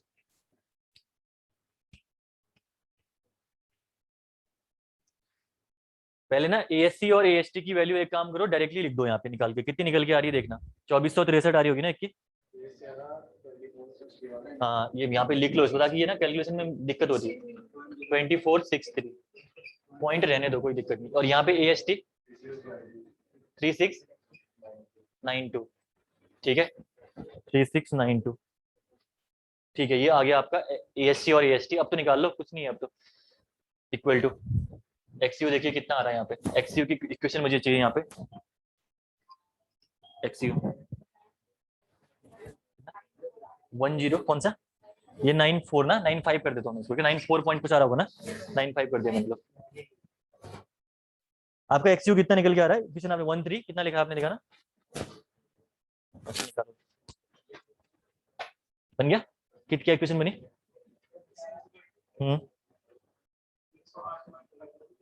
हाँ नहीं तुम्हारा इतना अलग कैसे आ रहा, अपोन कितना, अपोन में कितना आ रहा। अच्छा कॉमन आपने अपोन कुछ नहीं आ रहा होगा ना, तो फिर गड़बड़ हो जाएगी।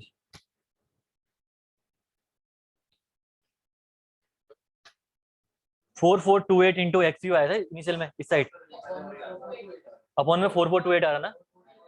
ऊपर ऊपर आएगा आपका 1367 1339। हाँ ये थोड़ा सा ऊपर नीचे रहेगा इसमें, मैं लिखूंगा वैल्यू डायरेक्टली यहाँ पे, ठीक है ना। क्वेश्चन क्या बनता है।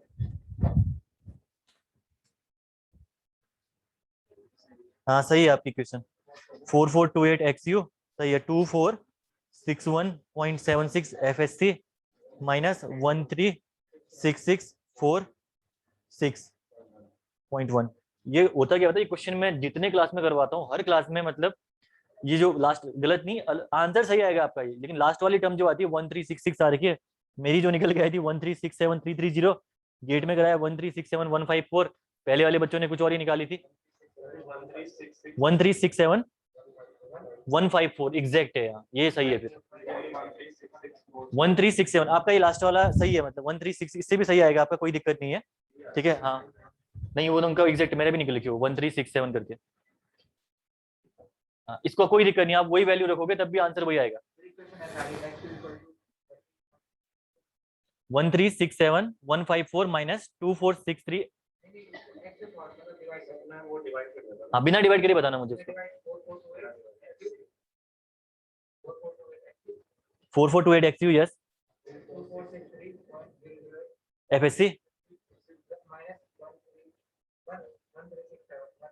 हाँ एग्जैक्ट है, ये एग्जैक्ट आ रखी है तो बच्चों की, उनकी भी वहाँ पे वही आई थी सभी बच्चों की ना, तो ये एग्जैक्ट वैल्यू है। तो यहाँ पे देखिए, मुझे जरा बताना यहाँ पे, ये इक्वेशन आपकी आई 1367 1367 एक काम करना, जो ASC और AST की वैल्यू है एग्जैक्ट लेके चलना, तो आपका आंसर एग्जैक्ट आएगा, ठीक है ना। 1367। अच्छा ASC ST आपका अलग आ रहा होगा ना, तभी हाँ तभी वैल्यू आपकी डिफर कर रही है। 154 माइनस 1367 154 माइनस 2463 FSC अपॉन में कितना आ रहा था 4428 ना, 4428, ये आपका आ गया इक्वेशन नंबर 2। सॉल्व करना। हाँ ये चेंज हो रही होगी ना आप लोगों की, ये इसकी वजह से चेंज हो रही होगी, ये आपने ये एरिया थोड़ा सा पॉइंट में एग्जैक्ट नहीं रखा होगा आप लोगों ने। किससे किया ये point 5/4 into D square into 5/4 into D square into 4 करके किया था, है ना, तो उससे एग्जैक्ट आएगी वैल्यू, ठीक है। अगर आप इसको ऐसे करोगे 5/4 इंटू 28 का स्क्वायर इंटू 4 है ना यहाँ पे कॉम्प्रेशन में, और यहाँ पे अगर आप करोगे 5/4 इंटू 6 इंटू 28 का स्क्वायर, इससे एग्जैक्ट है। बाकी जिनकी 1366 कुछ आ रही है उनका आंसर सेम ही आएगा, आंसर में चेंजेस नहीं आएंगे। अभी ट्रायल देखते हैं हम लोग, आंसर में उतना चेंजेस नहीं आएगा क्योंकि आंसर सेम आएगा आपका, देखते हैं अभी, ठीक है। ये आ गया आपका 1 2, इक्वेशन नंबर 1 और 2 बन गया। अब आपको करना क्या है यहाँ पे, अब देखिए, अब XU को भी यहाँ रखोगे तब भी 2 अननोन हो जाएंगे यहाँ पे, मतलब आपके पास कोई वे नहीं है ट्रायल एंड एरर के अलावा, ठीक है। अगर इस टाइप के क्वेश्चन कभी एग्जाम में पूछे गए तो ट्रायल एंड एरर आपको लगाना ही पड़ेगा उस क्वेश्चन में, उसके अलावा आपके पास कोई और वे नहीं है। तो पहला आपको करना क्या है यहाँ पे, देखिए आपको क्या करना है, FSC एज्यूम करना है। FSC एज्यूम करो, FSC एज्यूम करके आप निकालो XU की वैल्यू, ठीक है। XU की वैल्यू निकालो, उसके बाद XU को आप पुट करो यहाँ पे, तो यहाँ पे निकल जाएगी एप्सिलॉन SC की वैल्यू। XU और एप्सिलॉन SC की वैल्यू आपकी निकल के आ गई, इसके कोरस्पॉन्डिंग आप निकाल लो, आपके पास टेबल मैंने करा रखी है, और एप्सिलॉन SC के कोरस्पॉन्डिंग आप निकाल लो FSC की वैल्यू। अब जो FSC की वैल्यू आपने एज्यूम करी है, अगर वो FSC की वैल्यू वहां से मैच कर जाए ऑलमोस्ट, तो आपका मतलब आपने जो ट्रायल ले रखा है वो सही है, नहीं तो आपको दोबारा ट्रायल लेना पड़ेगा। और ठीक है, करना कैसे देखते हैं, by trial and error, by trial and error, ठीक है। ट्रायल एंड एरर से आपका सबसे पहले क्या करिए, ट्रायल वन में आप करिए assume FSC equal to 350 newton per mm square, 350 newton per mm square. अब देखिए एज्यूम 350 क्यों लिया, मेन चीज है, आप देखिए 4 on 5 है ना, 4 on 5 को आप मल्टीप्लाई करिए 0.87 से, तो ऑलमोस्ट आपका 360 के अराउंड आएगा, ठीक है, 362 के अराउंड आएगा। तो हमने क्या करा, ऑलमोस्ट यहाँ इसको ले लिया 350 ले लिया, चलो 350 लेके चलते हैं 4 on 5 स्टील के लिए। सिमिलर वे Fe500 में आप देखोगे तो Fe500 में आप इसको 0.87 से मल्टीप्लाई करोगे, तो ये वैल्यू आपकी Fe500 के केस में निकल के आएगी आपकी 435 के अराउंड निकल के आएगी। तो वहां पे हम लोग ट्रायल में लेते हैं 420 न्यूटन पर mm स्क्वायर। अगर आपको पहला ट्रायल लेना है Fe500 के लिए तो 420 ले लो, पहला ट्रायल लेना है अगर आपको किसके लिए, Fe415 के लिए, तो पहला ट्रायल आप ले लो 350 न्यूटन पर mm स्क्वायर, ठीक है। तो ये ट्रायल हम लोग लेके चलेंगे एज्यूम FSC। तो FSC के बेस पे FSC यहाँ पे रखो और XU कैलकुलेट करो जरा फटाफट। XU इक्वल टू FSC की वैल्यू यहाँ रखो, FSC कैलकुलेट करो, उसके बाद XU की वैल्यू यहाँ रखो और एप्सिलॉन SC कैलकुलेट करके बताओ मुझे फटाफट, ठीक है।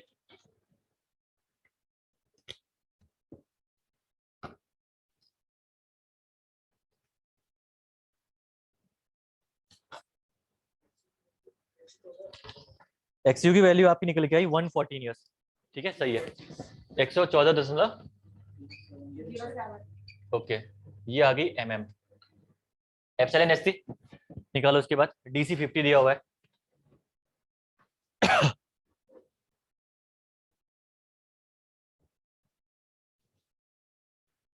एप्सिलॉन SC निकालिए। इसके बाद RCC में ना कॉन्सेप्ट कम, कैलकुलेशन ज्यादा टफ है, मुझे जितना पर्सनली फील होता है ना, कैलकुलेशन इतना है कि मतलब मिस्टेक होने के चांसेस ज्यादा रहते हैं इसमें कैलकुलेशन में, बाकी कॉन्सेप्ट तो आपकी इजी है ना, डिफिकल्ट नहीं है। एप्सिलॉन SC कितना निकल रहा है जरा बताना, ठीक है। पॉइंट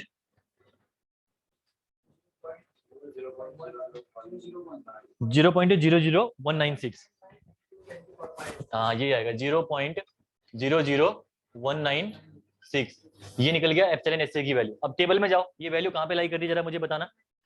हाँ 6 इतना ही कर, कोई दिक्कत नहीं। टेबल में जाइए पीछे, वैल्यू कहाँ पे लाई कर रही है मुझे बताना।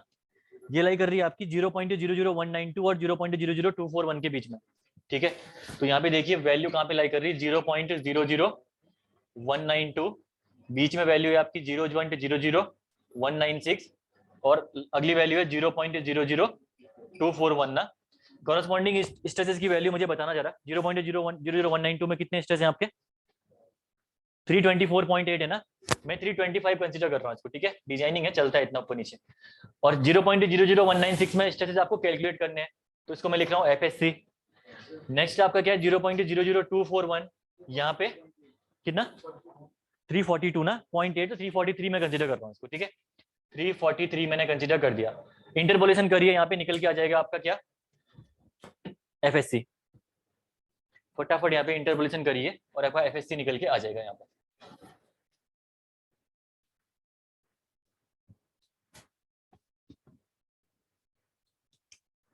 इंटरपोलेशन जब आप करोगे तो स्लोप लेना है जस्ट आपको, ठीक है, यहीं पे कर रहा हूँ मैं इसके आगे। जब आप स्लोप लोगे यहाँ पे, ऊपर ही कर देता हूँ मैं इसको, ठीक है, यहाँ पे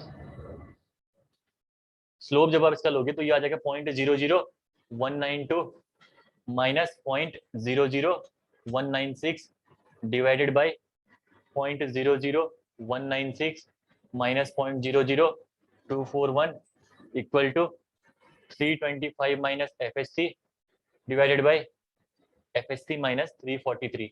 तो यहाँ से एफएससी की वैल्यू देखना जरा कितनी निकल के आ रही है, कैलकुलेट करके बताना फटाफट एफएससी की वैल्यू कितनी निकल के आई।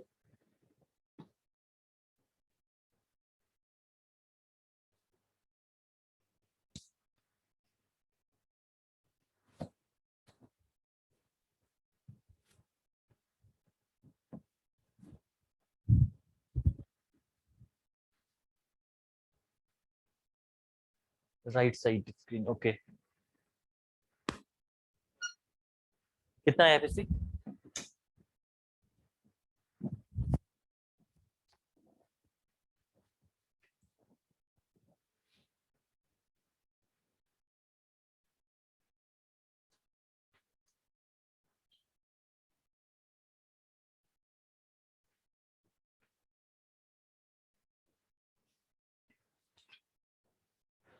कितना, कहाँ गया ये एफएससी,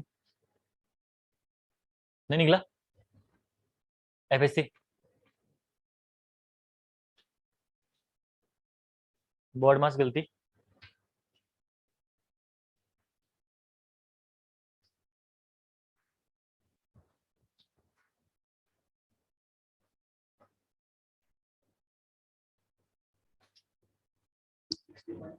कितना, नहीं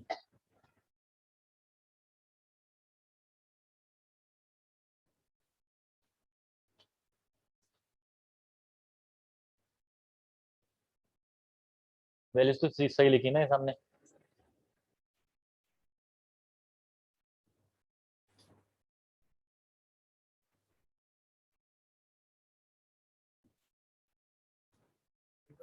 कितना 326.6, यस, हाँ सही है, गुड। 326.6 न्यूटन पर एमएम स्क्वायर। अब आप देखिए जरा, आपने एज्यूम कितना किया था, एज्यूम आपने कर रखा है 350 और आपका एक्चुअल जो कैलकुलेट हो गया है आपका निकल के आ गया 326.6। वेरिएशन है लार्ज, तो आपको वेरिएशन 1-2 में चलेगा, लेकिन इतना लार्ज वेरिएशन आपको यहाँ पे नहीं चलेगा। तो क्या करेंगे, ये एग्जैक्ट है, ये वैल्यू आपकी एग्जैक्ट है, ठीक है। हाँ तो कैलकुलेट दोबारा कर लेना अपना इसको, ये एग्जैक्ट है। हाँ ये, हाँ ये सही है, ये वाला वैल्यू आपने जो निकाल रखी सही है, ठीक है। तो देखिएगा इसके बाद ये आपका निकल के आ गया ट्रायल 1 से, ठीक है। ट्रायल 1 से आपके एफएससी की वैल्यू निकल के आ गई, जो कि आपका लाई नहीं कर रही है आसपास, ठीक है। तो आप क्या करना पड़ेगा, ट्रायल 2 ले लीजिए आप लोग, ठीक है। नेक्स्ट में आप करिए ट्रायल 2, ट्रायल 2 कंसिडर करिए। तो ट्रायल 2 में आप देखिए, ट्रायल 2 में आप लीजिए एफएससी इक्वल टू, मैं ले रहा हूं यहाँ पे एज्यूम एफएससी इक्वल टू, सीधे मैं ले रहा हूँ यहाँ पे कितना ले लूँ बताओ, कितना ले लूँ, 330 ले लेता हूँ मैं, ठीक है। 330 न्यूटन पर एमएम स्क्वायर, यानी अगला एजम्पशन आपको क्या करना है, इसके नजदीक एज्यूम करना है। है ना, जो आपकी वैल्यू आ रखी है उसके नजदीक आपको अगला एजम्पशन वैल्यू एज्यूम करना है। तो 330 न्यूटन पर एम स्क्वायर आपने ले लिया अगला एजम्पशन एफएससी के लिए, ठीक है। अगेन आप निकालिए इसके लिए एक्सयू, फटाफट करिए, इसके लिए एक्सयू निकालिए, इसके लिए एप्सिलॉन एससी निकालिए, एक्सयू निकालिए इसके लिए फटाफट, जल्दी जल्दी।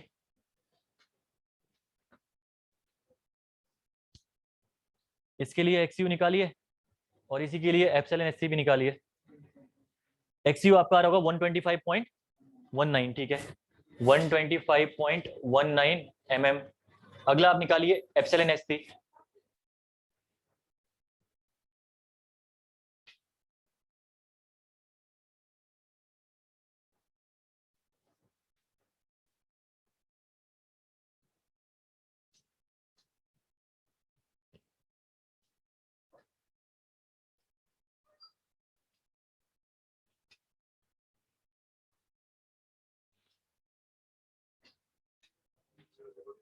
जीरो पॉइंट 0021, ठीक है, 0.0021 आपका एप्सिलॉन एससी आ गया। अगेन वैल्यू आपकी यहीं लाई कर रही है ना, इसी के अंदर लाई कर रही है।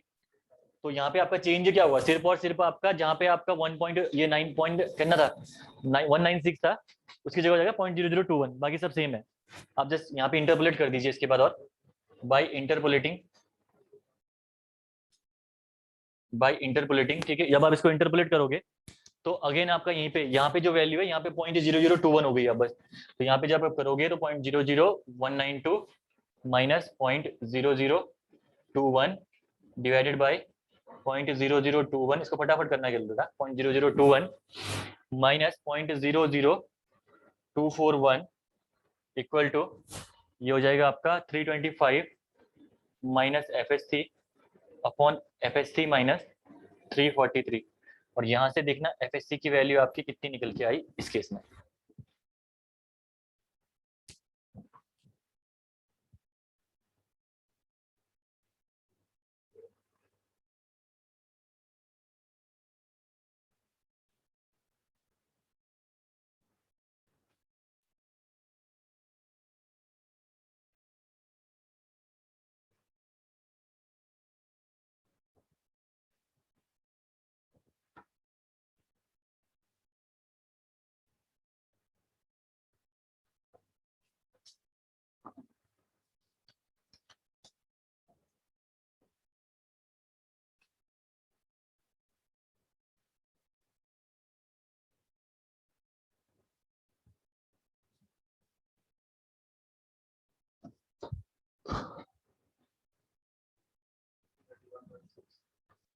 ये आ रही, हाँ एग्जैक्ट है 331.6, 331.6 न्यूटन पर एमएम स्क्वायर। अब जरा देखना यहाँ पे एफएससी आपने एज्यूम कितनी करी थी, 330 करी थी, आपकी अप्रोक्सीमेटली 331.6, ये आपका क्लोजेस्ट है, इतने में चल जाएगा काम। आप क्या करिए, या तो 330 ले लीजिए एफएससी या 331 ले लीजिए, कोई भी ले लीजिए आप, इन दोनों में से एक वैल्यू, ठीक है। आप एग्जैक्ट 330 भी ले सकते हो, 331.6 भी ले सकते हो, ये भी गलत नहीं है, ठीक है। तो अब मैं क्या कर रहा हूँ, कंसीडर, ठीक है, मर्जी बताइए, कंसीडर एफएससी इक्वल टू 331 कर रहा हूँ मैं, 331 न्यूटन पर एमएम स्क्वायर, और एक्सयू इक्वल टू मैं कंसीडर कर रहा हूँ आपका 125 आया था ना, कि 125 ले रहा हूँ मैं एफएससी 125 mm। ये हो गई आपकी एफएससी और एक्सयू की वैल्यू आपकी कैलकुलेट होके आ गई, यहाँ से दो ट्रायल से आपकी ये निकल के आ गई। अब बस आपको मोमेंट ऑफ रेजिस्टेंस ही तो निकालना है, फॉर्मूले में पुट करिए और मोमेंट ऑफ रेजिस्टेंस आप निकाल सकते हो, ठीक है। लेफ्ट साइड का हो ही गया होगा सबका। नेक्स्ट में आपको मोमेंट ऑफ रेजिस्टेंस निकालना है, तो मोमेंट ऑफ रेजिस्टेंस निकालने के लिए फॉर्मूला आपको पता ही है, MOR अल्टीमेट इक्वल टू, जब निकालोगे तो इस केस में आपका फॉर्मूला होता है 0.36 FCK BXU D minus 0.42 of XU plus FSC minus 0.45 of FCK, FSC minus 0.45 of FCK into D minus DC, ASC into D minus DC। ये वैल्यू है आपकी किसकी, फॉर्मूले की, अल्टीमेट रेजिस्टेंस। सारी वैल्यूज पता है आपको, बस यहाँ पे आपको फॉर्मूले में पुट करनी वैल्यूज और आपका आंसर निकल के आ जाएगा, ठीक है।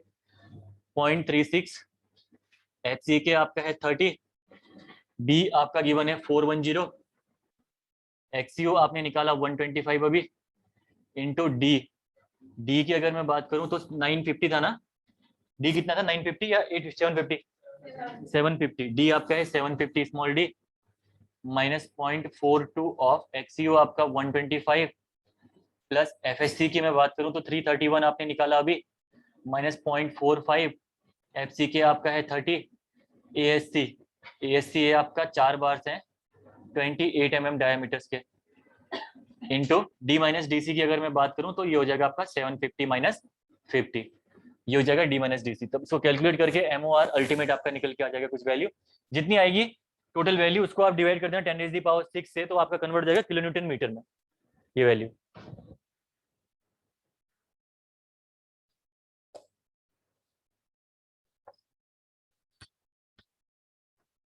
ठीक है, जितनी भी ये वैल्यू आएगी इसको डिवाइड कर देना 10⁻⁶ से, होल करके आप कर दीजिए यहाँ पे पहले। ठीक है, ये आपका ये पूरा देन डिवाइड बाय 10⁻⁶, तो ये आपका निकल के आ जाएगा moment of resistance, ultimate moment of resistance for doubly reinforce section in case of Fe415। तो Fe500 का केस आएगा तब भी आपका सेम ही है, और Fe250 का ही आ गया तो उसके बाद तो आपको कुछ करना ही नहीं है, वो काफी ईजी है, उसमें आपको कोई दिक्कत नहीं आएगी।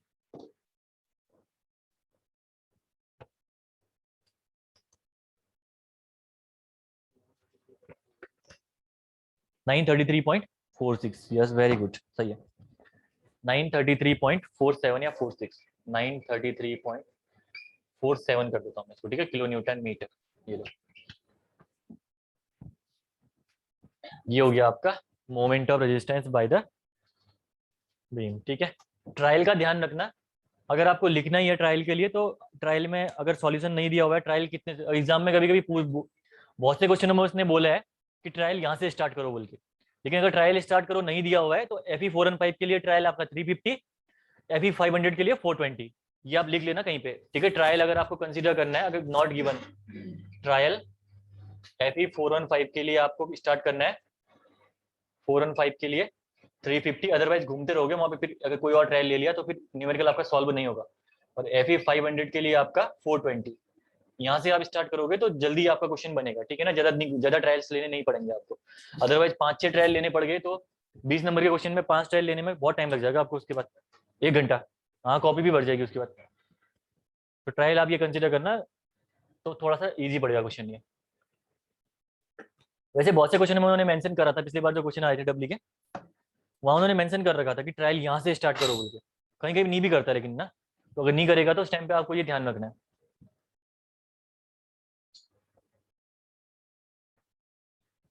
देखा डब्ली, कॉम्प्लिकेटेड तो है थोड़ा सा, आया समझ में पूरा ये? घर में रिवीजन कर लेना एक बार इसका प्रॉपर तरीके से। ठीक है, design of W reinforce section के लिए मैं फॉर्मूले करवा देता हूँ, स्टेप्स करवा देता हूँ, उसके बाद कल से टीबी में स्टार्ट करेंगे। ठीक है, कल टीबी में कंप्लीट कर देंगे, उसके बाद आपका LSM complete. Previous years question घर में लगा रहे हो नहीं लगा रहे हो? लगाना क्वेश्चंस, देखना अगर टाइम टाइम से लगाओगे साथ साथ में तो चीजें ज्यादा दिमाग में रहती है, और क्वेश्चन कोई नहीं बना तो आप लोग पूछ भी सकते हो, ग्रुप में डाल दो कहीं पे, या यहाँ लेके आओगे तो या तो उसी टाइम पे डिस्कस हो जाएगा या मैं बाद में बता दूंगा आपको सॉल्यूशन उसका। ठीक है, तो प्रीवियस ईयर आप लगाते रहो साथ साथ में, ऐसा नहीं कि पूरा सब्जेक्ट पढ़ के फिर लगाओगे, फिर पीछे की चीजें भूल जाओगे तब तक आप लोग। ठीक है, तो एलएसएम का सबसे कॉम्प्लिकेटेड पार्ट निकल गया, ये आपका डब्ल्यू ही था, अब ज्यादा कॉम्प्लिकेशन नहीं है।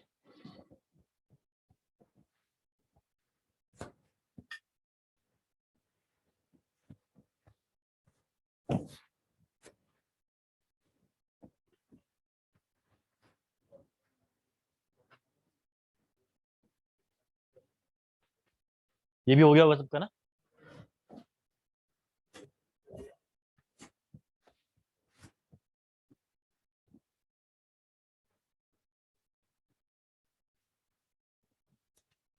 हेडिंग डालिएगा, design of W reinforce section.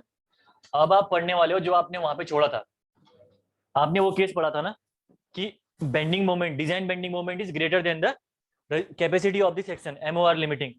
अब वहां से जो आगे वाला सेक्शन है वो यहाँ स्टार्ट होगा अब। ठीक है, इससे पहले वाला वो नहीं था,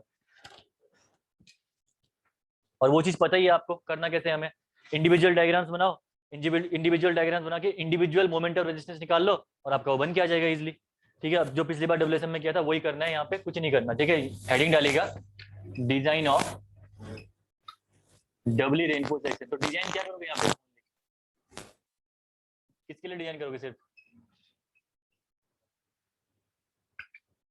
हाँ, डिजाइनिंग किसके लिए परफॉर्म करोगे यहाँ पे? डबली रेनफोर्स सेक्शन में डिजाइनिंग किसके लिए करोगे? हाँ, एरिया ऑफ स्टील ओनली, सिर्फ और सिर्फ एरिया ऑफ स्टील। बी और डी क्या होती है? रेस्ट्रिक होती है, वो सिंगली के लिए डिजाइन होती है। यहाँ पे सिर्फ और सिर्फ क्या करना है आपको? एरिया ऑफ स्टील ही आपको डिजाइन करना है, ठीक है। तो एरिया ऑफ स्टील आपके कितने निकलेंगे? एक तो टेंशन साइड में AST1, दूसरा निकलेगा टेंशन साइड में ही AST2, तीसरा निकलेगा आपका ASC। ये 3 एरियाज आपको निकालने, बस हो गया, आपकी डिजाइनिंग कंप्लीट हो गई, ठीक है। और वो निकालना उन्हीं बेसिस पे जो अपने अभी अभी इससे पहले हमने डेरिवेशन कर रखा है, उस डेरिवेशन के बेस पे ही आपको निकालना है। पहले मैं उसको समझाने के लिए एक ही मैं नहीं कर रहा हूँ, मैं डायग्राम आपका इंडिविजुअल कंसिडर कर रहा हूँ, ठीक है। तो यहाँ पे देखिए आप, पहला जो डायग्राम आपका बन के आएगा, ये डायग्राम आपका था MOR लिमिटिंग के लिए, ठीक है। MOR लिमिटिंग के लिए अगर न्यूट्रल एक्सिस इसकी ये है, तो इसके लिए जो स्ट्रेच डायग्राम प्लॉट होके आया था आपका, ये स्ट्रेच डायग्राम प्लॉट होके आया था इसके लिए। This is the stretch diagram plotted for this diagram, ठीक है। MOR लिमिटिंग, देन उसके बाद ये MOR लिमिटिंग आपका निकलता है QBD स्क्वायर से, ठीक है। सेकंड जो डायग्राम था आपका, ये डायग्राम किसके लिए था? सेकंड डायग्राम आपका, सेकंड डायग्राम था आपका सिर्फ और सिर्फ स्टील के लिए ना, जहां पे स्टील है सिर्फ और सिर्फ स्टील के लिए आपका सेकंड डायग्राम है। मैं डॉट डॉट से शो कर रहा हूं इसको, ये डॉट डॉट, ठीक है। और स्टील आपने प्लेस कर रखी है कॉम्प्रेशन साइड में यहाँ पे, और टेंशन साइड में आपने स्टील प्लेस कर रखी है यहाँ पे, ठीक है। अगर इसके लिए आप स्ट्रेच डायग्राम प्लॉट करोगे तो रिक्वायरमेंट है ही नहीं स्ट्रेच डायग्राम की, डायरेक्टली आप डिजाइन स्ट्रेच आप निकाल सकते हो, ठीक है। कैसे? ये आपके हो गए, यहाँ पे भी स्ट्रेच निकाल लो एक, सॉरी इसको ऊपर तक जाएगा ना, यहाँ तक जाएगा, मत बनाओ ऊपर, तो कोई दिक्कत नहीं। यहाँ पे भी आप कॉम्प्रेसिव फोर्स निकाल लो, और यहाँ पे आप निकाल लो टेंसाइल फोर्स, ठीक है। ये आपने निकाल रखा है ऑलरेडी, बस ये फोर्सेज जरा मुझे बताना कितने कितने निकल के आए थे यहाँ पे, ठीक है। अगर मैं बात करूँ यहाँ पे टी फोर्स की, तो टी फोर्स आपका T1 बताना मुझे अब यहाँ पे, ठीक है। मैंने इंडिविजुअल ले लिया ना, यहाँ पे T2 यहाँ पे निकलेगा, और यहाँ पे कितना निकलेगा? यहाँ पे C2, और इधर पे कितना निकलेगा आपका? C1। तो C1 आपका 0.36 of FCK B into XU। T1 आपका निकलेगा 0.87 ऑफ, T2 जरा बताना मुझे 0.87 ऑफ, और C2 कितना निकाला था हमने? FSC माइनस ASC, इतना आपका C2 निकल के आया था। ये सारे फोर्सेज आपने निकाल रखे हैं। लीवर आर्म से भी अगर मैं बात करूं, तो लीवर आर्म से भी आपकी C1 और T1 की जो लीवर आर्म निकल के आई थी, ये लीवर आर्म थी आपकी 0.42 of XU, that is lever arm 1। और दूसरी लीवर आर्म जो निकल के आई थी आपकी, ये वाली लीवर आर्म, ये लीवर आर्म कितनी निकल के आई थी आपकी? Lever arm 2, that is D minus DC। ये आपकी लीवर आर्म से निकल के आ गई, ठीक है। और यहाँ पे जो सेक्शन आपका था, इस सेक्शन में आपने बॉटम पे स्टील प्रोवाइड कर रखी है, और ये है आपका AST1, यहाँ पे है आपका AST2, ये है आपका ASC। और कंक्रीट की अगर मैं बात करूं, तो कंक्रीट आपने यहाँ पे डाल रखी है, ठीक है, ये कंक्रीट है।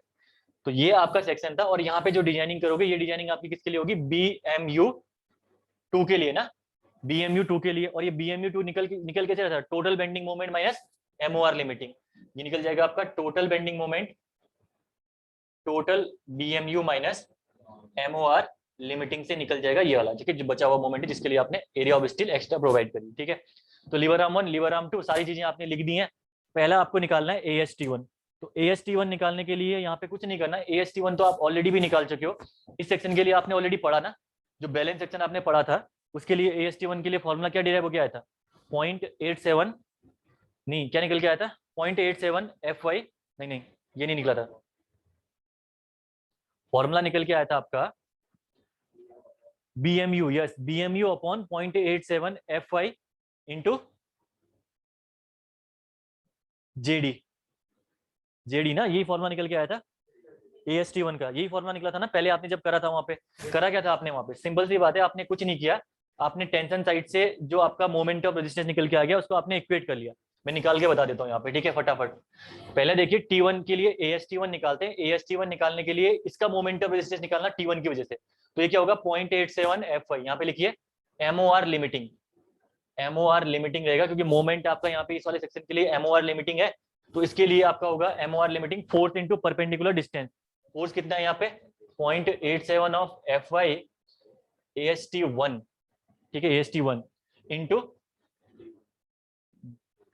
D minus 0.42 of XU limiting होगा यहाँ पे, एक्सयू लिमिटिंग, क्योंकि आपका ये एमओआर लिमिटिंग है, ठीक है ना, ध्यान रखना। तो एक्सयू भी यहाँ पे क्या होगा आपका लिमिटिंग, और एक्सयू लिमिटिंग इक्वल टू क्या होता है के इंटू डी। जब आपने के इंटू डी यहाँ पे रखा तो डी आपने कॉमन ले लिया, उसके बाद अब बचा गया यहाँ पे के माइनस 0.42, के माइनस 0.42 बचा यहाँ पे, 1 माइनस 0.42 बचा, 0.42 इंटू के, ये बचा जो कि हम लोग लेते हैं जे, ये हम लोग क्या लेते हैं जे। तो आपका ये निकल के आ गया इसके बाद 0.87 F Y A S T one into J D. आपको निकालना क्या है, ए एस टी वन, वही चीज हमने पहले भी करी थी। A S T one equal to हो गया आपका एम ओ आर लिमिटिंग, बस ध्यान यही रखना है मोमेंट कौन सा लेना है, M O R limiting upon 0.87 of F Y J D. J D क्या है यहाँ पे, लीवर आर्म, और अगर सिंपल जे की बात करें तो क्या होगा वहां पे, लीवर आर्म कोफिशिएंट, ठीक है, lever arm coefficient, depth factor हो पिछला वाला, ठीक है, क्या था वो दूसरा के वो डेप्थ फैक्टर, ठीक है ना, एक्सयू लिमिटिंग में। AST1 आपका ये निकल के आ गया। अगला काम क्या है, आपको AST2 कैलकुलेट करना है, ठीक है, नेक्स्ट आपको करना है AST2। AST2 कैलकुलेट करने के लिए आप क्या करिए, T2 वाले से मोमेंट ऑफ रेजिस्टेंस निकाल लीजिए। तो मोमेंट ऑफ रेजिस्टेंस आपका निकलेगा BMU2 से निकलेगा, ठीक है, इस वाले से, इक्वल टू होगा आपका force into perpendicular distance 0.87 FY AST2, और लीवर आर्म क्या होगी आपकी D माइनस DC। तो यहाँ पे तो आपको कुछ करना ही नहीं है, AST2 इक्वल टू कर दीजिए directly BMU2 upon 0.87 of FY D minus DC, ये निकल के आ गया आपका AST2। अगर टोटल AST की मैं बात करूं, टोटल AST तो ये हो जाएगा आपका AST1 प्लस AST2, दो AST आपने डिजाइन करके रख दी है, थर्ड आपको निकालना है यहाँ पे ASC। तो जब आप ASC निकालोगे तो आप मोमेंट ऑफ रेजिस्टेंस आप ले लीजिए इस वाले का, ठीक है। तो यहाँ पे moment of resistance again BMU2 ना, बेंडिंग मोमेंट इसी डायग्राम के लिए काम हो रहा, BMU2 हो जाएगा, फोर्स है आपका FSC माइनस 0.45 ऑफ FC के, FSC माइनस 0.45 ऑफ FC के into ASC into D minus DC, और ASC आपको यहाँ पे निकालना है, तो ASC इक्वल टू हो जाएगा आपका BMU2 divided by FSC minus 0.45 of FC के इंटू D माइनस DC, ये आपका निकल के आ गया ASC। या ASC आप एक और तरीके से निकाल सकते हो, कैसे, आप डायरेक्टली क्या करिए, C2 force equal to T2 force always valid है, तो C2 इक्वल टू T2 कर दीजिए, तब भी आपका ASC निकल जाएगा, ठीक है। अगर ऑल्टरनेटिव वे की मैं बात करूं, ऑल्टरनेटिव वे की मैं बात करूं तो ऑल्टरनेटिव वे में आप कर सकते हो C2 इक्वल टू T2। तो C2 कितना, C2 इक्वल टू T2 मैं यहाँ पे लिख रहा हूँ इसको, ठीक है, C2 इक्वल टू T2 देखना, ये हो जाएगा आपका C2 है आपका FSC माइनस 0.45 ऑफ FC के into ASC equal to 0.87 of FY AST2।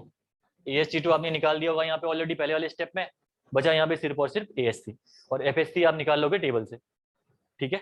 तो ये आप ऐसे निकाल सकते हो ASC भी। तो तीनों ASTs आपने डिजाइन करके रख दी हैं, अगर डिजाइनिंग में क्वेश्चन आएगा तो 10 मार्क्स में ऐसा क्वेश्चन बनेगा, 10 या 20 मार्क्स में, और आपका ये इजिली बन के बैठ जाएगा, ठीक है, कर लीजिए इसको फटाफट।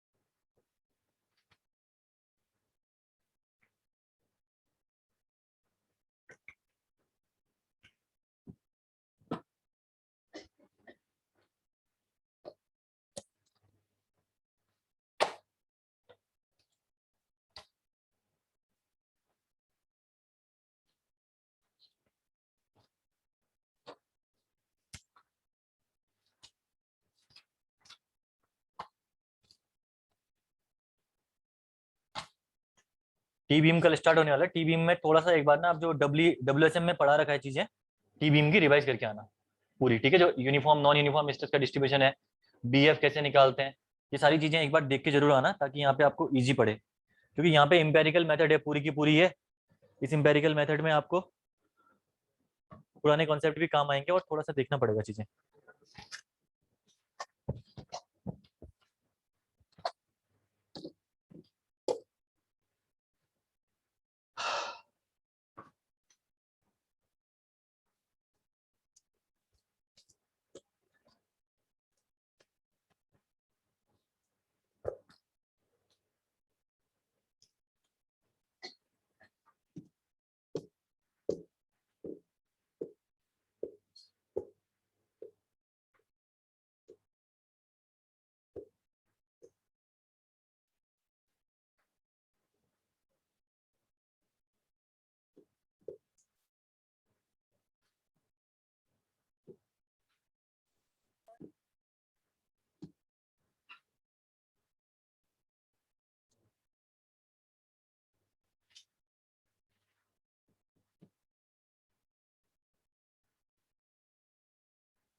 कल की टाइमिंग अभी इन्फॉर्म कर देंगे ये लोग, ठीक है। अभी मैनेजमेंट आपको मैसेज आ जाएगा, आज के लिए टाइमिंग थी, कल का देखते हैं अभी क्या करते हैं लोग, ठीक है। अगर यही शेड्यूल रहेगा तो आपको इन्फॉर्म कर दिया जाएगा।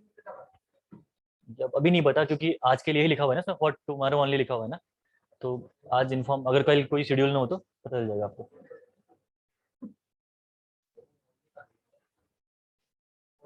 ओनली लिखा है ना, नहीं लिखा है, फॉर टुमारो लिखा हुआ है ना। हाँ तो फॉर टुमारो लिखा है तो आज के लिए आ जाएगा शेड्यूल, अभी आ जाएगा थोड़ी देर बाद। मॉर्निंग में कंफर्टेबल नहीं हो रहा क्या? हाँ 6 बजे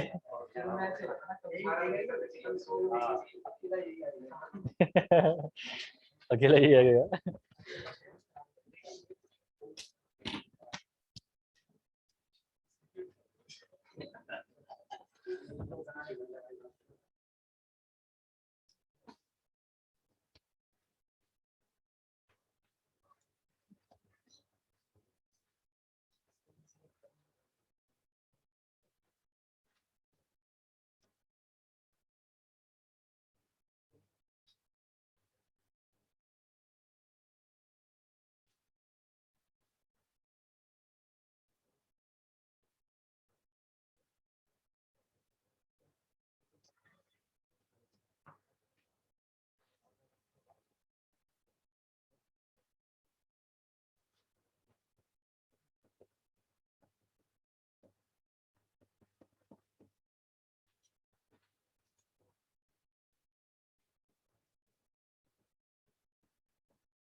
कोड अब अपने साथ ही रखना, ठीक है ना, कोड लेके आना डेली, क्योंकि इसके बाद से जब कोडल को प्रोविजन पढ़ो, कहीं पे भी रिक्वायरमेंट पड़ सकती पड़ेगी रिक्वायरमेंट वहाँ पे, तो कोड आप साथ में रखना, भले ही पीडीएफ में रखना या हार्ड कॉपी, जैसा भी लेके आना आप लोग अपनी मर्जी। और ऑब्जेक्टिव चीजें आप परसों की क्लास में मान लीजिए, ऑब्जेक्टिव की चीजें अब आपकी बहुत ही इंपॉर्टेंट चीजें चलेंगी ऑब्जेक्टिव पर्सपेक्टिव, ठीक है ना। यहाँ से ऑब्जेक्टिव सब्जेक्टिव दोनों बनते हैं, वो ऑब्जेक्टिव आपके काफी इंपॉर्टेंट है। यूपीपीएससी का एग्जाम बोल रहे हो आप लोग जैसे अभी, या कोई एसएससी जेई का एग्जाम आता है, सारे क्वेश्चंस मतलब 90% क्वेश्चन वहीं से आपके फ्रेम होते हैं, ठीक है। हाँ इन 3 यूनिट से आपके, मैंने बताया था आपको 3 से 4 क्वेश्चन बनते हैं। अगर आपका वेटेज अच्छा है, जैसे आरसीसी का वेटेज अगर 15-16 मार्क्स तक किसी पेपर में आ रहा है, तो उस क्वेश्चन में से 3 से 4 क्वेश्चन आपके इन 3 यूनिट से बनेंगे, बेसिक, डब्ल्यूएसएम, एलएसएम, इनसे आपका 3 से 4 क्वेश्चन का वेटेज बनेगा। उसके अब बाद के जो 12 क्वेश्चन है, ये सारे कोड से आते हैं, ठीक है ना। जो 10 क्वेश्चन 12-11 क्वेश्चन आएंगे वो सारे कोड से आते हैं, जो कि कोड आपकी चलने वाली नेक्स्ट से। कुछ कोड हमने यहाँ पे भी डिस्कस कर रखा है, ठीक है ना, कोड हमने कुछ यहाँ पे भी डिस्कस कर रखा है, और कुछ कोड अब प्रॉपर कोड अब स्टार्ट होगा इसके बाद, क्योंकि बीम अभी ये कंप्लीट नहीं हुई है। बीम अभी ये आपका परसों एलएसएम तो कंप्लीट हो जाएगा, लेकिन बीम की स्पेसिफिकेशन हमें पढ़ने पड़ेंगे, ठीक है ना। और वहां से एसएससी जेई हो गया या ऑब्जेक्टिव्स आपके फ्रेम होने के चांसेस रहते हैं। हाँ हाँ 4, 5, 6 2000 से ही आएगा, उससे बाहर नहीं जाएगा आरसीसी क्वेश्चन, और मैक्सिमम क्वेश्चन वहीं से ड्रॉ होते हैं उसके बाद के। अगर वो ढंग से जो पढ़ रखे हैं जो कोडल प्रोविजन, तो क्वेश्चन आपके उससे बाहर नहीं जाएगा, फ्रेम ही नहीं होना।